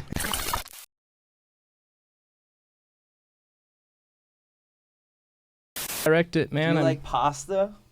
Yes. Yeah, I could ask you some wild questions. Wild question. Yeah. Yeah, this is not a we gotcha kind of show. No, I got you, dude. It's I'm learning as I'm going along. Oh yeah. You know. No, I've seen Ezra on here, dude. Yeah, we got a little spicy last time when we started exchanging opinions about therapists and women dude. and stuff. Women. Ha! Yeah. Favorite Women. topic. Let's talk about it. Women, man. Nah, Right. I love women. Can't live with him, can't live without him. Welcome back. Let's crack this off with a fortune cookie. Oh boy. That's something I forgot to do last time. I'll let you hit the gong. Do you read your fortune and then hit the gong? Is that how you do it? I would you hit just- the, I you would hit tell the gong me. first. Yeah. Okay. You're the one that studied Yeah. China, dude. Yeah, I studied the entirety of China. Yeah. I'm now an expert. Big ass country, dude. Nothing about China I do not know. So interesting about these white ones is they're custom. Oh. So I picked like quotes from philosophers and stuff that's probably pretty old. I wouldn't eat it. Oh shit. You can if you want. I wouldn't eat don't eat these ones though because they have black dye in them. They'll f your teeth up. Yeah. It's pretty old. Yep. Okay. Yep. My bad, man. What's the fortune say? Dude, spit it out. I don't care. Put it on the Fortune says don't eat the fucking cookie, dude. They're too old. I gotta re-up. My bad. No, it's all good. No price is too high for number 4, the privilege of owning yourself. Is that Prince? Well, yeah, I had to write the number 4 because you only get so many So you letters get on so the many fortune. letters. Oh, I get you. So Okay. there's no price too high for owning yourself. Yeah. Do you think you own yourself, or are you a slave to the system? Well, even if you're not a slave, I mean, everyone's in some way a slave to the system. But even if not, are you a slave to your own desires? That's more the real, because yeah, I think we're all somewhat slaves to your own. I'm definitely a slave to some things of my desires, like having sex. 5. Ah, love Yep, that stuff. Yep. Food. Love that stuff. Love man. the food. I do have a hard time controlling myself and my. I tend to. I wouldn't say I'm like. I don't like being the conscious in my own head guy and always like moderating every single thing that I have to do all the time to make sure everything's perfect. You know, that kind of guy.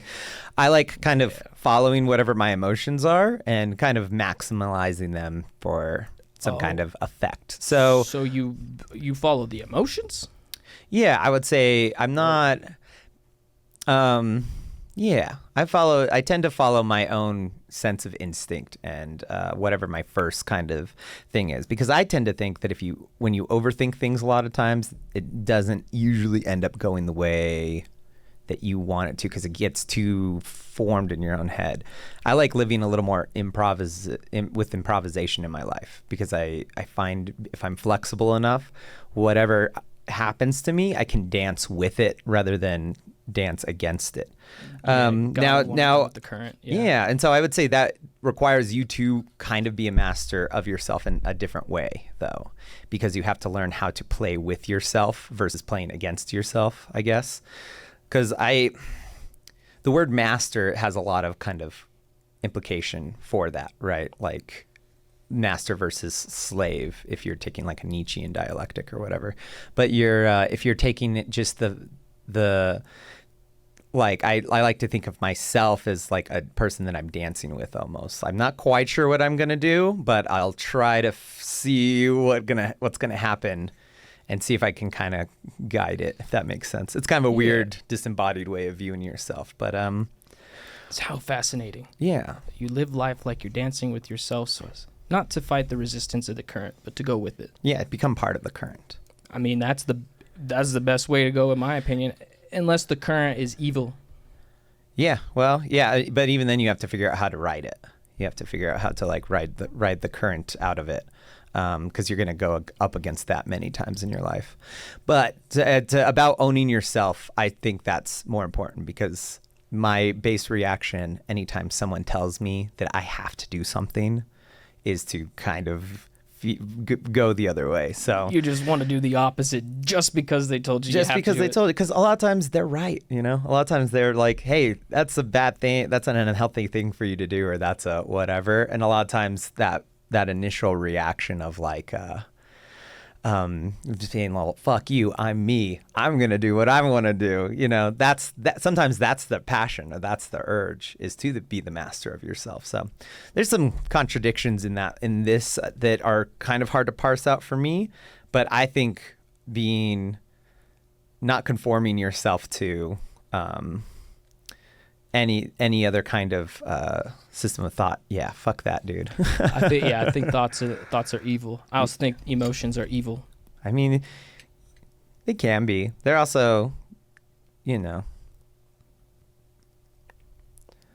because the thought that thoughts would be evil, would that thought in and itself be evil? Because there's something kind of ironic about that. It is, isn't and it? self-destructive, yeah. Oh. And without emotions too, there's lots of evil.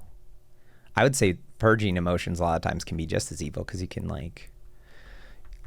have to purge emotions in order to do certain things, like kill or to dismember, or, you know, there's lots of things where you can. Funny you mentioned dismembering right after killing. My brain went to straight to like self-defense kind of kill. Self-defense kind of kill. See, no, well, I have a darkness about me in Yeah. a lot of ways, because I know people. And, Oh, and sometimes people who are able to suppress their emotions can be the most sociopathic sometimes, or the most like, you know, not, but, you know, at the same time, you know, but yeah, emotions can also guide, yeah, I don't know. Takes all types. Sorry, dude. Paul, Cop-out answer. Paul, are you the master of yourself? Not yet. One Not day yet. at a time, baby. Dude, you're fucking his master right now. Keep editing, bitch. No, I'm just kidding. Just kidding. No, just teamwork makes the dream work. Teamwork makes the dream work. I ain't nobody's massa. Let's let's crack another one of these up. Because these I did not write. These are those are fortune cookies too? they're misfortune cookies. Oh. Yeah, you want to hit it again? Oh, I'll get it. Oh yeah, sorry, I gone get it, I first. can. Yeah.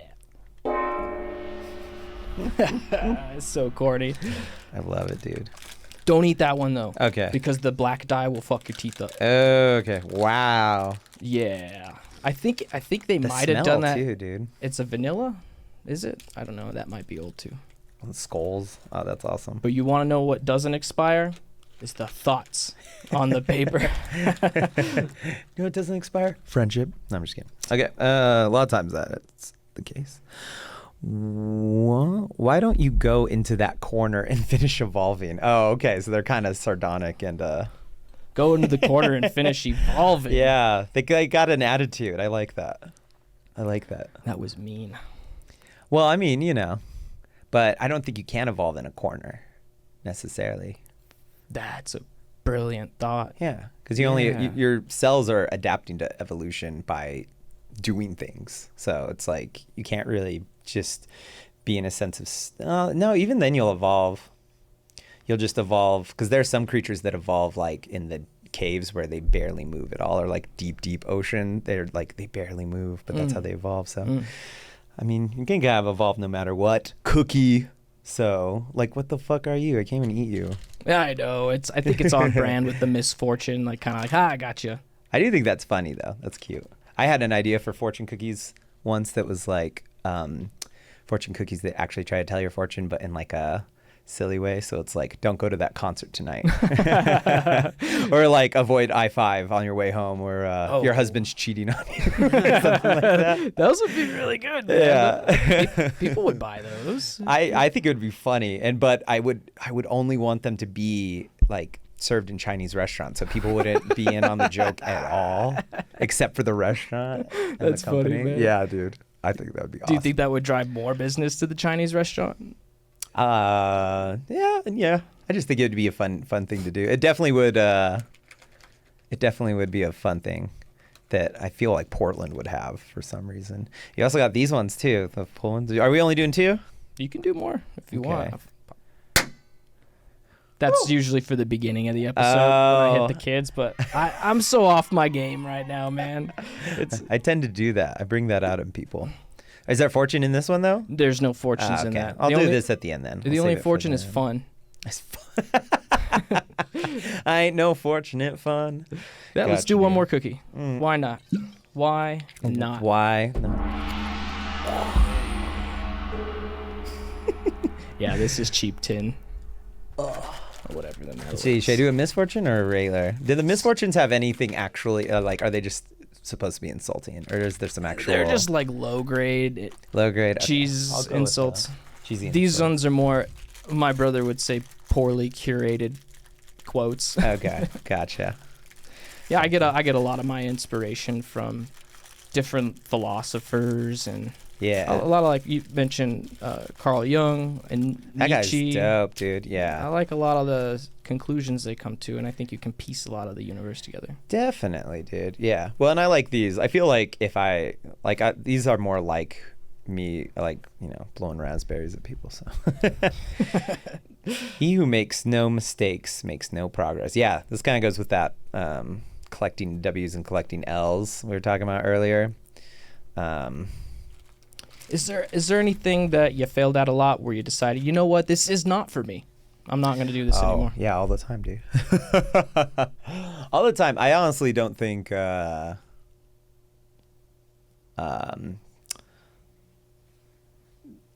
my whole music career, I feel like, has been just losing constantly and just not caring anyways and still doing it, because just because there's a lot of things that I wasn't necessarily good at, but I loved it so much that I kept doing it anyways. And that's kind of the punk ethos that I feel like I have, because punk musicians are always like, they're actually really good a lot of times, but yeah, they don't care if they're all over the place or if they're sloppy or whatever. It's the passion that you feel like when you hear a lot of that stuff. But yeah, because I told you I went to music. I was a music major at a university, composition student. And I wasn't in orchestra or band, and I never took piano lessons. I didn't know how to read sheet music. Were you out of place in those classes? Definitely, dude. So yeah, like what you were talking about, like if I ever thought about quitting, like all the fucking time, dude. Did you finish and get your degree? Yeah, graduated with 4.1. Wow. But but I did feel like the idiot in the class, because all the other kids were like, they had done orchestra or taken, homeschooling. They were all take violin lessons. They could all read music, and that's what university is classical music, studying, and it's more to it than that. But that's the baseline. Is you have to get through 2 years of just studying classical music before you can start studying some of the other cool, like, more modern things. But yeah, I was always like they'd write things on the board and be like, this is what's going on, and the class would be like, okay, and I'd be like, yeah, yeah, that's what's going on for sure. And then I had to study twice as hard to, like, basically be somewhat literate in music theory. So I've always kind of felt like I'm kind of a professional, kind of badass amateur in a way. Nice. Yeah, because Nice. like if you listen to what I do musically, I'm not always like super on point or like on the grid, or like my timing's not always great, or I'm not like a super great, like, we were talking about monsters earlier on, like jazz or classical or whatever. There's actually a lot about me that's kind of sloppy, but I don't think you could actually find a lot of people that could do or recreate what I can do, because I have worked with that kind of amateurish vibe to a point where it's like I do it in a way that's kind of more intricate than you might like first guess, you know. This was always a big question that I had, that I decided not to do what you did, which was go to college for music. Yeah. And how does that work out for someone like you when you are leaning more into the amateur, in your words, more of a sloppy, but then you take college for it? Did the college help you progress the rock and roll stuff? Definitely. Yeah. Well, no, it's because the greatest thing college does, it just introduces you to all of music and how to think musically more. That's the most important thing I got out of music. It didn't matter that I wasn't really going to be a composer afterwards or violinist or whatever. It helps you be able to actually listen to music in a more coherent way, I guess, because like before, like I loved music, but it's like if you took me to a classical concert, I would just get bored because I didn't know what was going on, because you can't really process a lot of what's going on with like Beethoven's symphony or whatever. It's a lot. It's a lot of stuff. There's so many moving parts, and so maybe you can hear a melody or whatever, but you don't know what is going on. But when you actually break it down into bits and you're learning about the writing of it, you see there's the melody and then the counter melodies and then the harmonies and how it sits on top of a chord or whatever. So I'm really glad I went, because I was a pretty half-assed musician when I was a teenager, because I was mostly self-taught, had a couple lessons for sure, but like I couldn't see the big picture.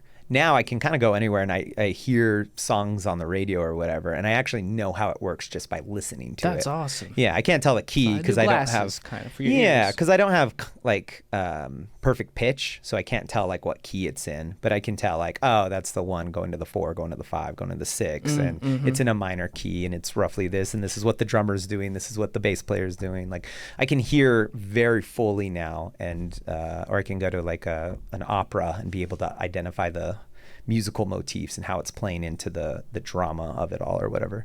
So it's really cool that it's just like it helped me know where I was, and it helped me know how music kind of works just in a technical sense, which then I can now be shitty over.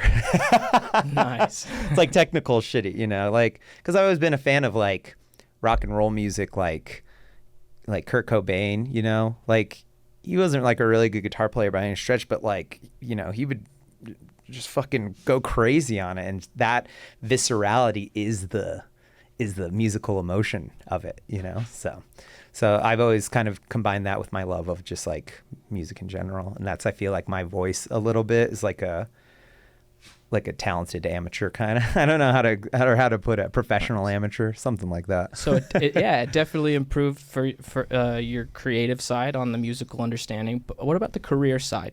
Did the college benefit you as getting jobs related to it? Definitely, yeah. Because now like I can teach pretty much any student, because now I can teach piano, and that's the main thing. Is like in college you have to learn piano.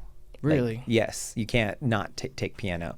The supplementary course, you have music theory Monday, Wednesday, and then you have the aural lab, which teaches you to train your ear on hearing pitches and how pitches work.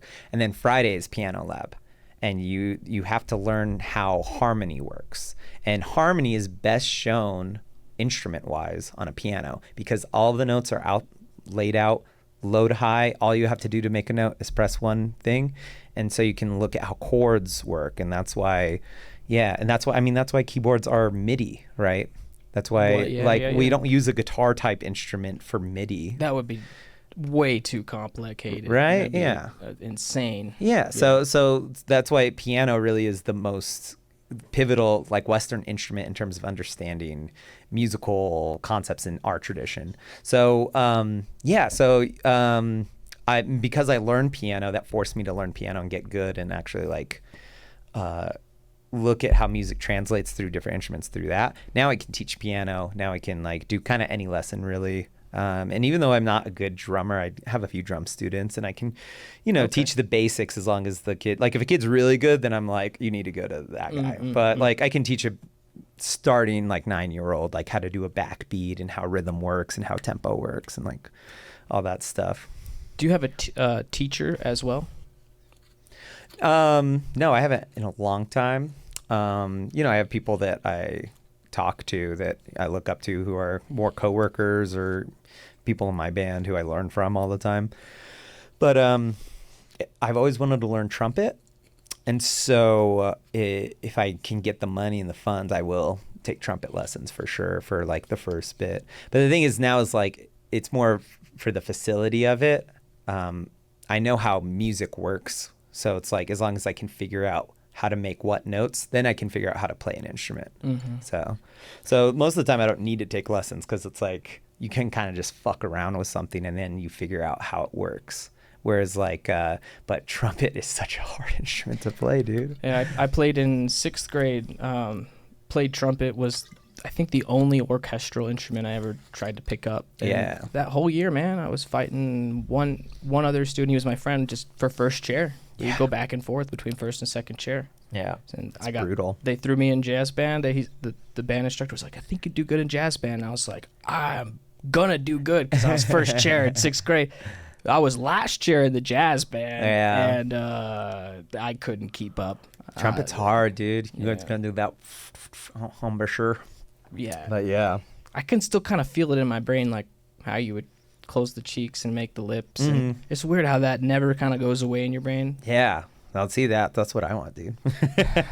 So yeah, I'll take lessons from that. And then, if I ever get back into composing, because I don't do that as much anymore, I would like to have it was just that, there's the world of like, if I just had some money and didn't have to, do the time thing, I would literally just go to the university and just take every music class again. Yeah, because I learned so much, but I was like at such a naive state that like I wish I could just keep going, just do every class and study with every composition professor because there's just so much to learn. Did you graduate with any student loan debt, or were you able to No. graduate debt-free? Debt-free, baby. Hell yeah, man. In-state tuition or what? Didn't have to rely on Joe Biden to fucking limp dick his way through not getting that worked out. But sorry, Joe. Fuck you, Joe. He was like, "Hey, we almost got it," and literally all of my friends were like, "Yes, oh, no more college debt." And then it's like, "Hey, never mind." And everyone's like, "Fuck." What a Wrong. jeez, man. But That was a big W. big I bet. W. Yeah. Oh yeah. Because that was just because my parents like made me like really learn how to be frugal on a lot of those kinds of things. My parents like made me buy my own car when I was a teenager. Really? Like when I wanted to get a car. Yeah, they made me always like you want something, you gotta get work and you gotta go out and do it. So I was like, okay, cool. So I worked like 3 different jobs all through high school.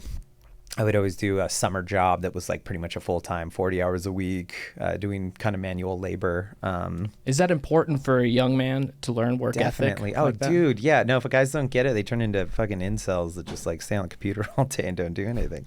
No, I'm joking. But I mean, it's sort of true. Like if you don't learn how to work early in life, you get that really sense of self-importance that you see a lot of people, young people generally have when they first get a job, which is they just kind of get, I don't know. I've had so many jobs, different types of jobs where it's just like you can tell they have never had to like deal with people or like work in like just a normal setting. But yeah, no, having a job, it's good because it makes you feel, how bad it can be if you don't get your shit together. How old were you when you had your first job? I was 15. 15, So okay. state of New Mexico, you had to get the thing for the it. worker's permit. Worker's permit, I did baby. as well, my friend. Yeah, when I was dude. 14, I wanted to here's the plain truth. I wanted to use my own money because I knew what I wanted to spend my money on was not justifiably allowed. I know what you. So I I was like, I had to some way get it, and I convinced my parents, and my mother took me to the city hall, and I got a job working at an amusement park for a summer, okay. and then I Nice. used that money immediately to buy some bad things. Yeah, It got me in a dude. lot of trouble. Bad things are fun things. Both. Honestly, I don't even know if bad is the correct word. What I did before any other substance, no alcohol, it was magic mushrooms. And I took a heroic dose because I didn't know how Oh, much. I was wow. like 6 grams, and I was like 110 pounds. Completely changed my life, man. Yeah. It's still to this day one of the most pivotal events that has happened in my life. Nice. Awesome, dude. I mean, that was the day I learned that I got a soul. Oh, okay. Because, I don't know, were you raised in a religious household at all? No. No? I wasn't really raised. I'm going to get into it. No, you don't got to get into it. Well, my parents are like, they're both very oratory people. And my dad was like the son of a debate coach. And so the way they chose to go about raising me and my sister was they didn't want us to just parrot whatever everyone else was saying all the time. Great. They wanted us to make our own, be our own people. And so they didn't tell us almost anything. They kind of let us, they didn't tell us anything about God. They didn't tell us anything about truth or religion or morals or whatever. They would obviously tell us some things like, hey, don't do that, blah, blah, blah. As it comes up, when you're a little kid doing dumb shit, Gotta learn. Gotta learn some things. But like they didn't tell me any kind of philosophical through line. They would just say stuff and I would take some of the stuff, but they would never enforce like any kind of belief on me and say this is the way the world works. And if you don't believe that, what they chose to opt for instead is I would come up with something and I would say something, and my parents would usually a lot of times argue the point. And they'd be like, that's bullshit because of blah, blah, blah, blah, blah. And I'd be like, okay. And then I'd think the opposite thing later and be like, blah, blah, blah, blah. And then they would fucking flip-flop and argue that. They were always like a devil's advocate because that's what you're supposed to do to get good at debate is like, learn other people's opinions. So I Did you kind of like that? Or was that frustrating? It's had a myriad of consequences, some of which you could, like, I like that I don't ever buy anyone like wholesale right away. I know a lot of people do that. A lot of people are kind of suckers on a lot of things. What do you mean buy someone wholesale? Just you mean like if I were to present myself to you? Yeah. Buy me at wholesale means surface value. Yeah. Kind of like anytime someone says something about themselves where they're like, I'm this type of person and I do this. Like I told you, I spoke 4 languages in the other room because I studied in college. Like you might not take little that facts like that. I'm saying when people are talking about themselves as a person. Okay. Like, oh, I did this the other day, or I did this. There's always a subtext of that makes me kind of doubt what the person is actually. Like, I don't just believe people outright. Like, if you want to say facts, I'll be like, oh, cool. I'll put that in my memory bank for sure. But then later, if someone's like, oh yeah, dude, that Tyler DeLo, dude, he fucking. He doesn't know anything. Jeez, you're putting those accusations out there, man. No, see, I'm just saying. That could be cut up in a negative. No, I'm just kidding. But but that happens a lot, where it's like people, you get this impression from people that I just try not to pretend like I know ever. Because I never try to pretend like I have the answers of like what everyone's always saying all the time. Do you think you can have answers? You need to have answers for yourself to get like through things, but even at some point, even that answer that you get at that time might not be the answer in the future, or it might not be the answer when you need later. So like I said, always flexibility. You need to figure out like how to answer. You don't want to be satisfied with just an answer ever, in terms of like that being the end all be all. I think that's the beginning of wisdom, because you will never be able to prove with 100% certainty anything other than the fact that you exist. Yeah, exactly. I mean, you can prove a lot of things about the physical realm because it has certain ways it operates. But even those are under certain contexts that we still don't even understand. Correct. Like so, to me, it's like it's more important to go with the feel of things rather than the a priori sense of knowledge of what they are in the moment. Sorry, that was stupid. No, it's not. It's not stupid at all. But like, what the fuck was I trying to say? Sorry, dude. Oh, it's all good, man. We got lots of things to throw us back on. Oh yeah. Hey. It's not this. Oh, dude, like if you chop that up, that fucking. I know that song so well. I was like. Yeah, it's a rip off of the System of a Down, but I'll play it again because he says it's not the song. No! It's just a rip off. Is that Serj Tankian saying now? Yeah. That's awesome. Did you make that? No, Okay. man. I wish I could. That's awesome. Pulling dude. a lot of sound bites off the internet. You want to talk tour real quick? Do what? Do you want to Yeah, talk tour real quick? let's Because I know promote we're on the clock. We got a good 30, 30? 25, Okay, 30 minutes 25? left. Yeah, whatever you want to promote, man. I love to, because what I'll do is I'll throw your in Nice. in episode 2 so people know where to go. Cool. Yeah. So we're my band Homebody is playing 7 dates this next week with the one and only Willa J, the wonderful Willa J. You guys had her on? I don't think so. I had Ezra on. You had Ezra on, who's her guitar player. I could probably get her on. Yeah, she's really cool. She's she's such a derp, dude. She's so funny. She cracks me up all the time. But yeah, she's awesome. We are actually. I'll say this now. We're actually. When does this come out? Well, we're filming this today. What is today? The 3rd or the 2nd of September? 3rd. Today's the 3rd. We'll try and drop it I'll try and drop it on the 5th. Okay, cool. Because you're cool. 5. Then this will already be announced, sort of. Yeah, So we 2 days actually from now. we got a single. It's coming out with Willa J featuring her. Nice. She's singing with moi, and it's called Us Two Fools.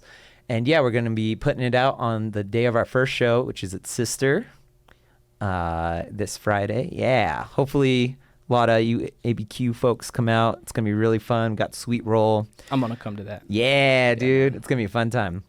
And then we're going up. We're doing a kind of house show up in actually Fort Collins. We got to edit that. Yeah, do not put that address out there. Yeah, Fort Collins. It's kind of invite, if you know, you know. So if you want to come, just DM us.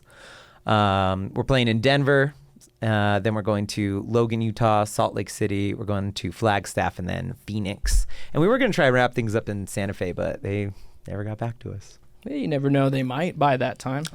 True. There's still a couple True. weeks left. True. 2 weeks Yeah, left. and we might get something within that time frame. So when an artist such as yourself teams up with another band to do a tour like this, is it self-funded or always, yeah. It's okay. Oh yeah, dude. I'm making money out of this. I mean, the nice thing is that when we played our last tour, we actually did make quite a bit of overhead. So Good. That's awesome. yeah. Good. So a lot of the stuff dope. that we're doing now to fund it, get T-shirts, merch, tapes, gas money. We're going to be using that chunk of change from last time. So Very cool. So yeah. So it helps pay for itself. But yeah, definitely we had to pay out pocket. And yeah, there's even if because I'm the one that booked it, this whole tour. Wow. Even if I didn't do that, we'd have to pay someone to book for us, or you always got to pay, and we're not like on a label or anything. Would you say it's an expensive investment or more of a swallowable, digestible investment? It's like if you were planning a vacation and just putting a tour instead. A budget, I guess. Yeah. So it's like if you're gonna do a vacation, how much is it gonna be? How much are you gonna be spending on food, place to stay, Airbnb, whatever. So just take that kind of same format. It's like, all right, well, we're gonna be going to all these places. We need a place to stay. We need a place to eat, and need the gas money. And it's For me personally, plane ticket because I had to get out here from Portland. okay.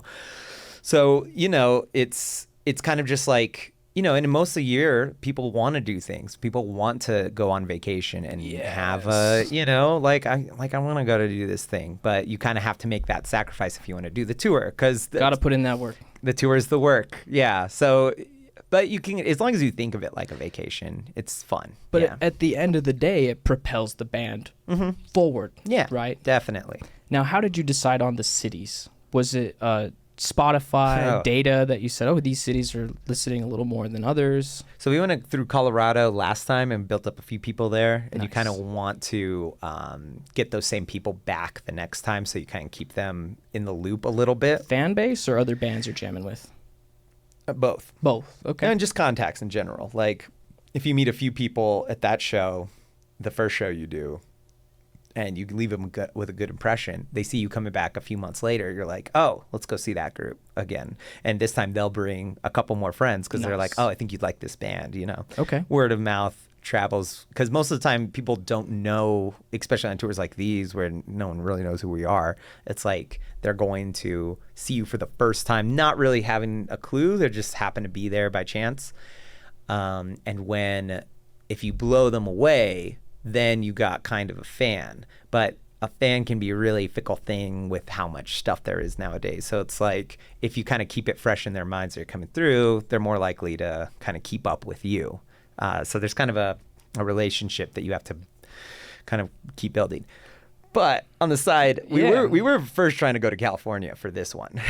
Okay. But California books up crazy quick though in LA and San Diego, and Very competitive. very competitive, and you have to have done it like way earlier than when I was booking. And so we tried it for like a good month, 2 months, and it just wasn't happening. So we were like, all right, since now we only have like a month or like 2 months left, let's reframe it, because I was able to book in Arizona. So we were like, well, let's go up and around this time instead and just do a Four Corners. And we were able to do that this time. So, you always learn things by just the process of doing it. So, And so I see four members for Willa J, right? And there's 3 members for your band. mm-hmm. That's Well, 7. and the trick here is that those 3 are the Homebody band. So that's us 3 like in the flyer, and then that's Willa right there. Is Ezra playing in Homebody as well? No. Okay. But see, that's the trick of this flyer right here. You guys are like rappers going in. Kind of looks like it, projects. right? Like we took the flyer is originally from Willa's picture she took with her band, which is Kendall, Chris, and Ezra. And we were like, well, let's just take this and put the Homebody head, because those heads are the Homebody mascot. Okay. Yeah. Okay. So then the implication is like, oh, Homebody's touring with Willa. Yeah. Even though that is, Willa's band. We Gotcha. Never asked them how they felt about that, but I think it's fun. just running with it. How are you driving? Are you taking a van? Are you getting trailers? 2 cars? 2 cars. Two yeah. cars. Ezra's got trucks, so. And then we got I forget what Kendall has. But yeah, we just got 2 cars, and that should be enough for all the stuff. The nice thing is that we're going to be sharing kind of a setup. Kendall Jones, the drummer and producer of Homebody, is also the drummer for Willa J's band. So we're sharing a drummer, so we only bring 1 drum kit. So it's all kind of working out. Right on. Yeah. So here's the thing too, man. I mean, you guys you said you had the options of hotel or Airbnb. That sounds like it would be really fun if you just got a big ass Airbnb, right? Yeah. Is that what you did? Yes. Yeah, man. Just for one day. Just for one day? For our if you look, our dates, it goes 9, 8, 9, 9, 9, 10, no 9, 11. Which is your birthday. Which is my birthday, baby. So yeah, we got the nice Airbnb for my birthday. So what's that like, having a birthday on such a monumental day? Blast.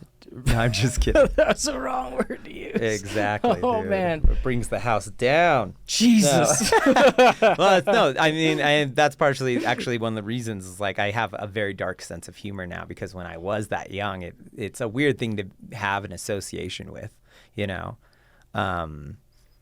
were 9 years old. Yeah, I was 9. It's a weird thing to like process, especially because it's like you can't even fathom what's going on when you're that young, because it's like, and there's so many political and like economical reasons that those things are happening, so many cultural reasons that are happening, and so much history that is dictating, and you don't know any of that when you're 9, So it's like, did it mess up some birthdays as a kid? I mean, my 9th birthday, fuck yeah, dude. Dude, first grade birthday, whole class came to my house. I was like, this is what it's like to have friends. Felt super cool. That next birthday, like one guy came and in my head, because you're, when you're 9 and you don't have that, don't have that sense of self. I thought it was like my fault, and I was like, shit, dude, I really fucked something up. I don't have any friends now, but yeah, you try and have a sense of humor about it, because it's a very complicated situation, and you can't really put your finger, and even having an opinion on it doesn't ever feel right, because it's like, yeah, it's a messy thing, but Hey, it looks like you're coping with that too. I mean, that's an interesting day to have a birthday. Yeah, I mean, is you have to cope no matter what. And my idea is just cope with laughter and being happy and having fun. I do use laughter to cope a lot too, and it's caused some confusion with some women I've dated. God, dude. There's a woman I've dated where she like vapes and smokes to cope. So if we were arguing, she'd start vaping more, and then I would go turn on comedy on the TV, and I'd start laughing. She'd be like, "What the hell's wrong with you? Yeah. You're having fun and laughing," and I have to tell her directly, "You're vaping to cope." I chuckle. Oh, yeah. That's what I do. Dude. That's how I cope. No, dude, I live in Portland, so it's like, it's so easy for everyone to get very, like, pearl clutchy about, like, anytime I'm just talking and just having fun and trying to make jokes and be silly, and everyone takes it very serious. You know, you're not supposed to make jokes about a lot of things. It's like, okay, I'm sorry.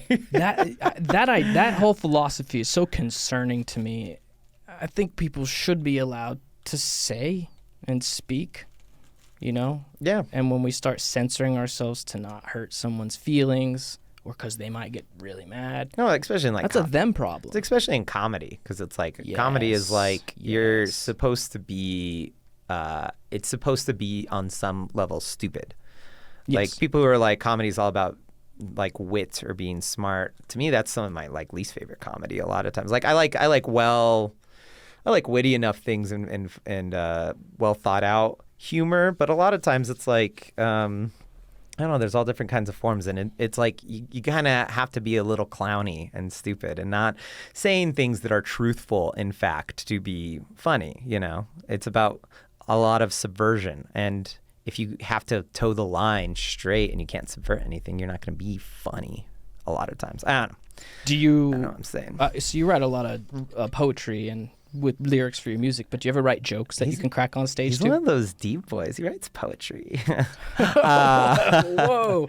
He writes poetry. No, I just have a joke a lot that I say about that anytime someone says poetry, because I always think of that type of guy who's like, you know, sitting under the tree by himself. But I am that guy a lot of times.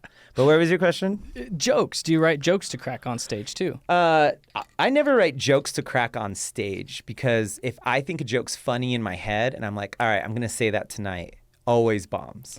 But a lot of times, like, you know how I was saying, always being flexible, right? Mm-hmm. If I am on script, I find in general in my life, it does not work out well. If I say the thing that I thought was going to have the reaction I thought it would when I thought it, never turns out like it does in my head. Whereas in the moment, if I'm on stage, jokes kind of come out of my head based on the situation that's going on, and I just say it without filtering it at all. That always gets laughs. That's awesome. Yeah, I mean, you're actually funny. Yeah. No, I mean, I am a funny fucker, but but the not to suck my own dick, but the for me, humor is kind of a in the moment thing. That's how I'm funny, at least. Whereas, like, I feel like most comedians who do it for a living, like, they write it and they plan it, and it's always like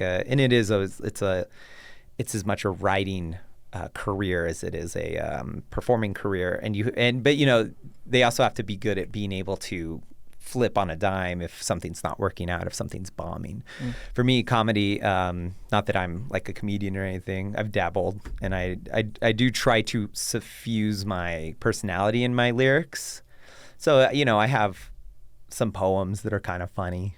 I have, you know, lines that will be a little funny. Sometimes I'll be playing a character in my song that is more of a caricature of myself being kind of silly. We have a song in Homebody called Mr. Malaprop, which is Mr. What? Malaprop, which is I don't know what that means. a malaprop is when you mishear a kind of quote or phrase or something. So let's say I'm overbounding my steps right now. Okay. Like I'm overstepping my bounds, but Oh. you mishear. I took things for granted instead of granted. Okay. That's probably one of the most famous ones. So a malaprop is like a kind of phrase or expression that gets misheard or misused or whatever. So the caricature that I'm playing in that song is the whole thing is just a bunch of phrases that I'm intentionally fucking around with, you know, like blood flies when you're having fun, or was one of my favorite ones.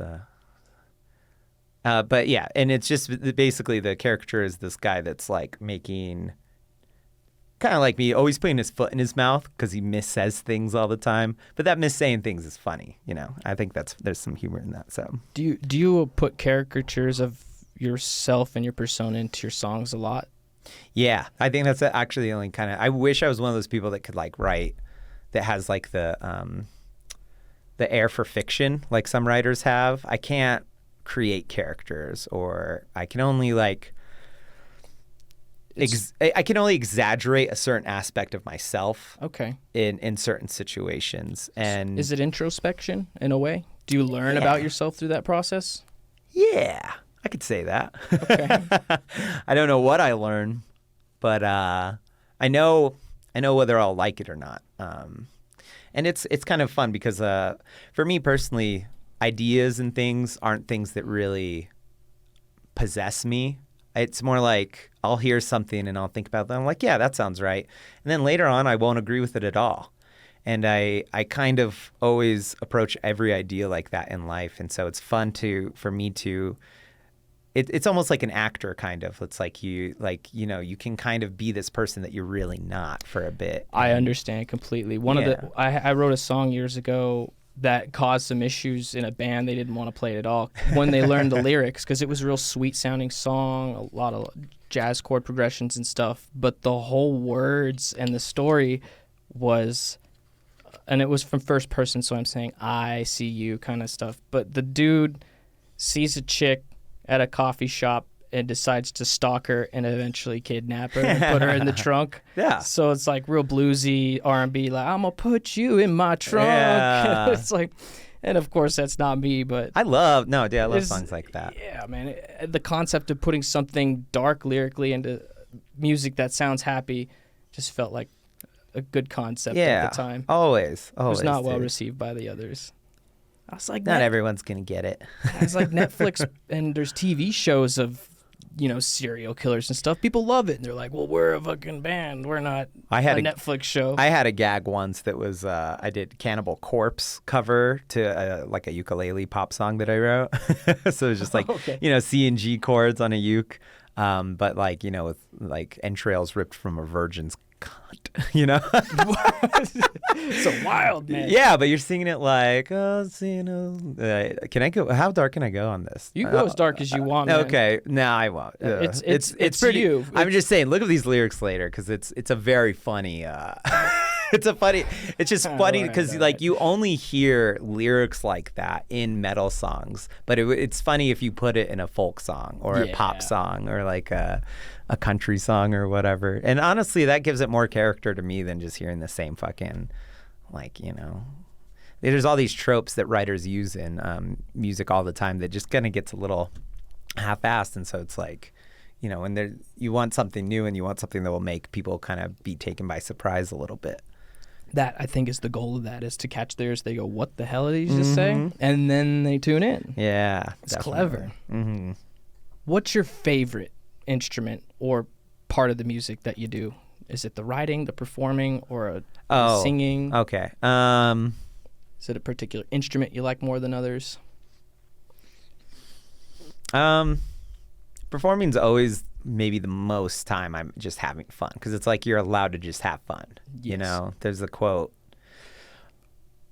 People pay to go see a rock show to spend half an hour or an hour and a half watching someone believe in themselves. Wow. Yeah. I don't know who originally quoted it. I got that from St. Vincent. But and that's true. It's like I feel like in pretty much every domain of my life, there's some sense that I'm not supposed to be who I am, like just in terms of like the society has these expectations. You have to dress, you have to go to school, you got to get a job, you got to do this, you got to do this, you got to get money, you got to go, whatever. There's all these things that no matter what you do, you have to conform yourself into in order to make life for yourself work.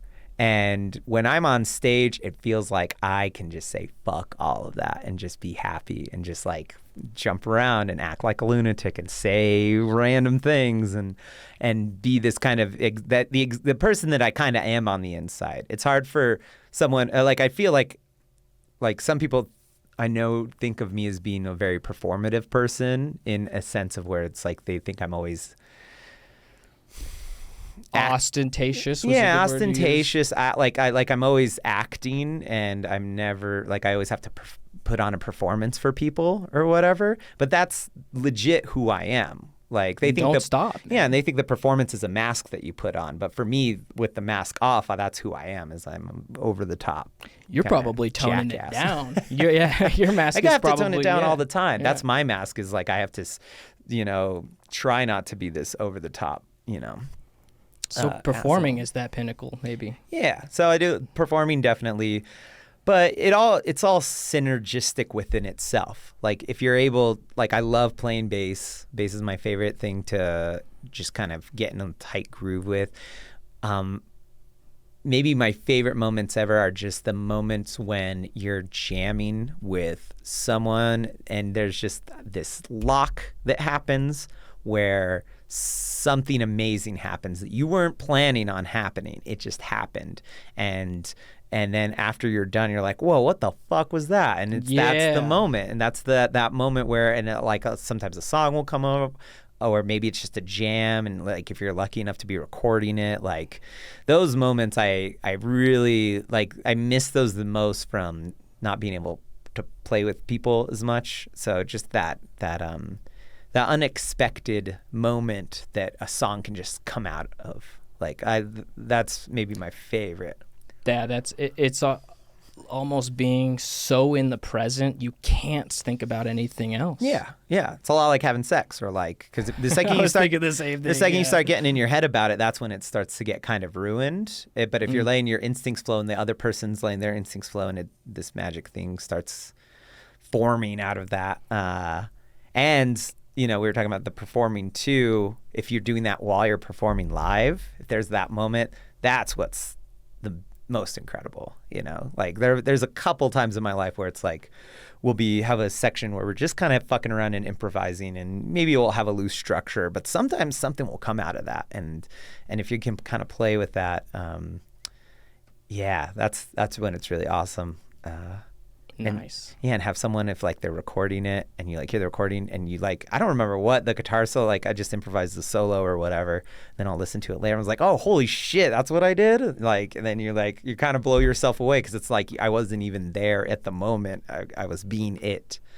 And you were being it. I was being it. There was no trying. There's no pretension of it. There was just being it. Yeah. Channeling it. Yeah. Heck yeah, man. Well, we're close to that 2-hour mark, I think. Let's get your handles out. Yeah. Whatever else you want to promote. Let's go to this Instagram here. Where's your Instagram? Do you want to promote that or not? I mean, sure. Yeah. Yeah. So, Rue_badly_Muzak, Muzak. That's my that first one. Click on that. That's like my individual songwriter profile. I'm not on it as much as I kind of used to be because I've been focusing more on other things. But if you want to keep up with like just my songs and kind of general shenanigans, there it is. Would you say it's easy to grow an account past 500?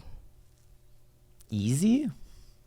I don't even think about growing. Dude, I'm such a bad like businessman for music, dude. I don't even think about that stuff. I'm purely artistic on like that stuff. I don't know how to grow things. Like I just kind of put it out there and hope people follow. I actually think probably those are more just my friends for the most part. But I didn't try.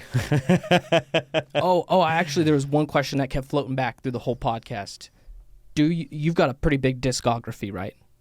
Yeah, I guess now I do. Yeah, how many songs would you say are in your discography? Just in the discography, I have all singles, all. If I were to guess, I would put the number at 35 to 45. 50. You're 50, Probably. 50, nice. Yeah. Well, it depends what you mean, because I've been in other bands too where I'm on the recording and I played the bass and I came up with the bass part, but I wasn't like the singer. So if you mean songs that I've like written, Not just yours. That are just yours. just mine, Or that you have rights to. I have the rights to. Yeah, maybe like 35. I never counted it. So 10, 18, so 28.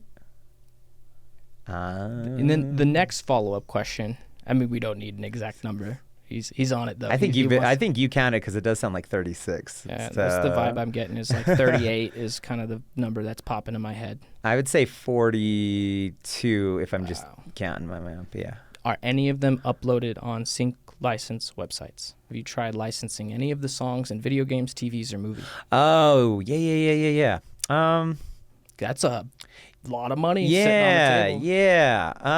I think I did try to upload something like years ago, and I think it was a different landscape at that time, and I think and they had like an approval system of it, so they were like, this isn't what we're looking for. And then I thought more about it, I got more in my own head about it. I would like to do that more because there's so many bits of music that I think could be used, and I have been licensed before. Like, Really? yeah. Well, so my parents have radio connections. Oh, yeah, So that's I've right. done music for like RV beds and stuff, for different like boat show advertisements and stuff, just based on people that my parents know. But I've never done like I do want to get on that. Yeah, that 40 website. songs, man. You're sitting on a gold mine.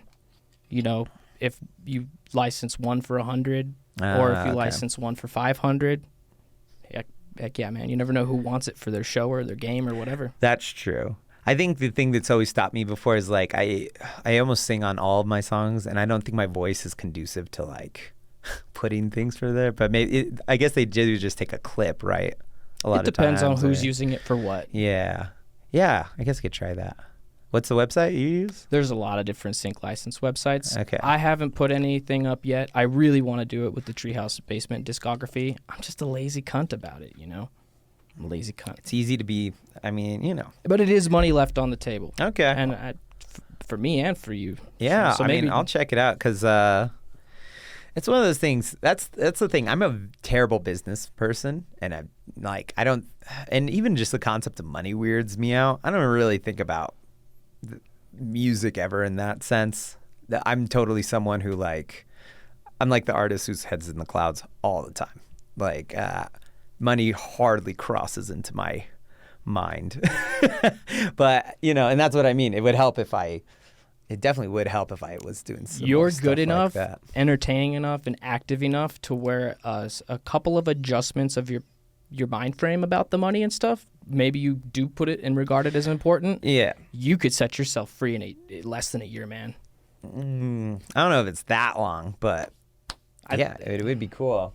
I would just, that's the thing for me. It's like anything that's not that kind of stuff that I like to do, I have to it's like pulling teeth with me sometimes. I have to constantly get myself through it, dude.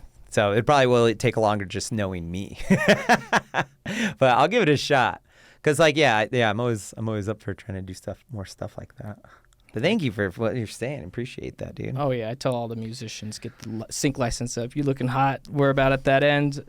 Go check out Rue Badley Music, Homebody, personal Instagram or no? No, it's just No, those you'll- two. Rue you'll- Badley's like my personal. Rue Badley. essentially. Yeah. Right on. Wyatt, thank you so much for giving me your time today. Word up, dude. I appreciate it. Yeah. And we'll see all of you guys next time around. See you at Sister It's this Sister- Friday, September 8th. Later. Later. Awesome.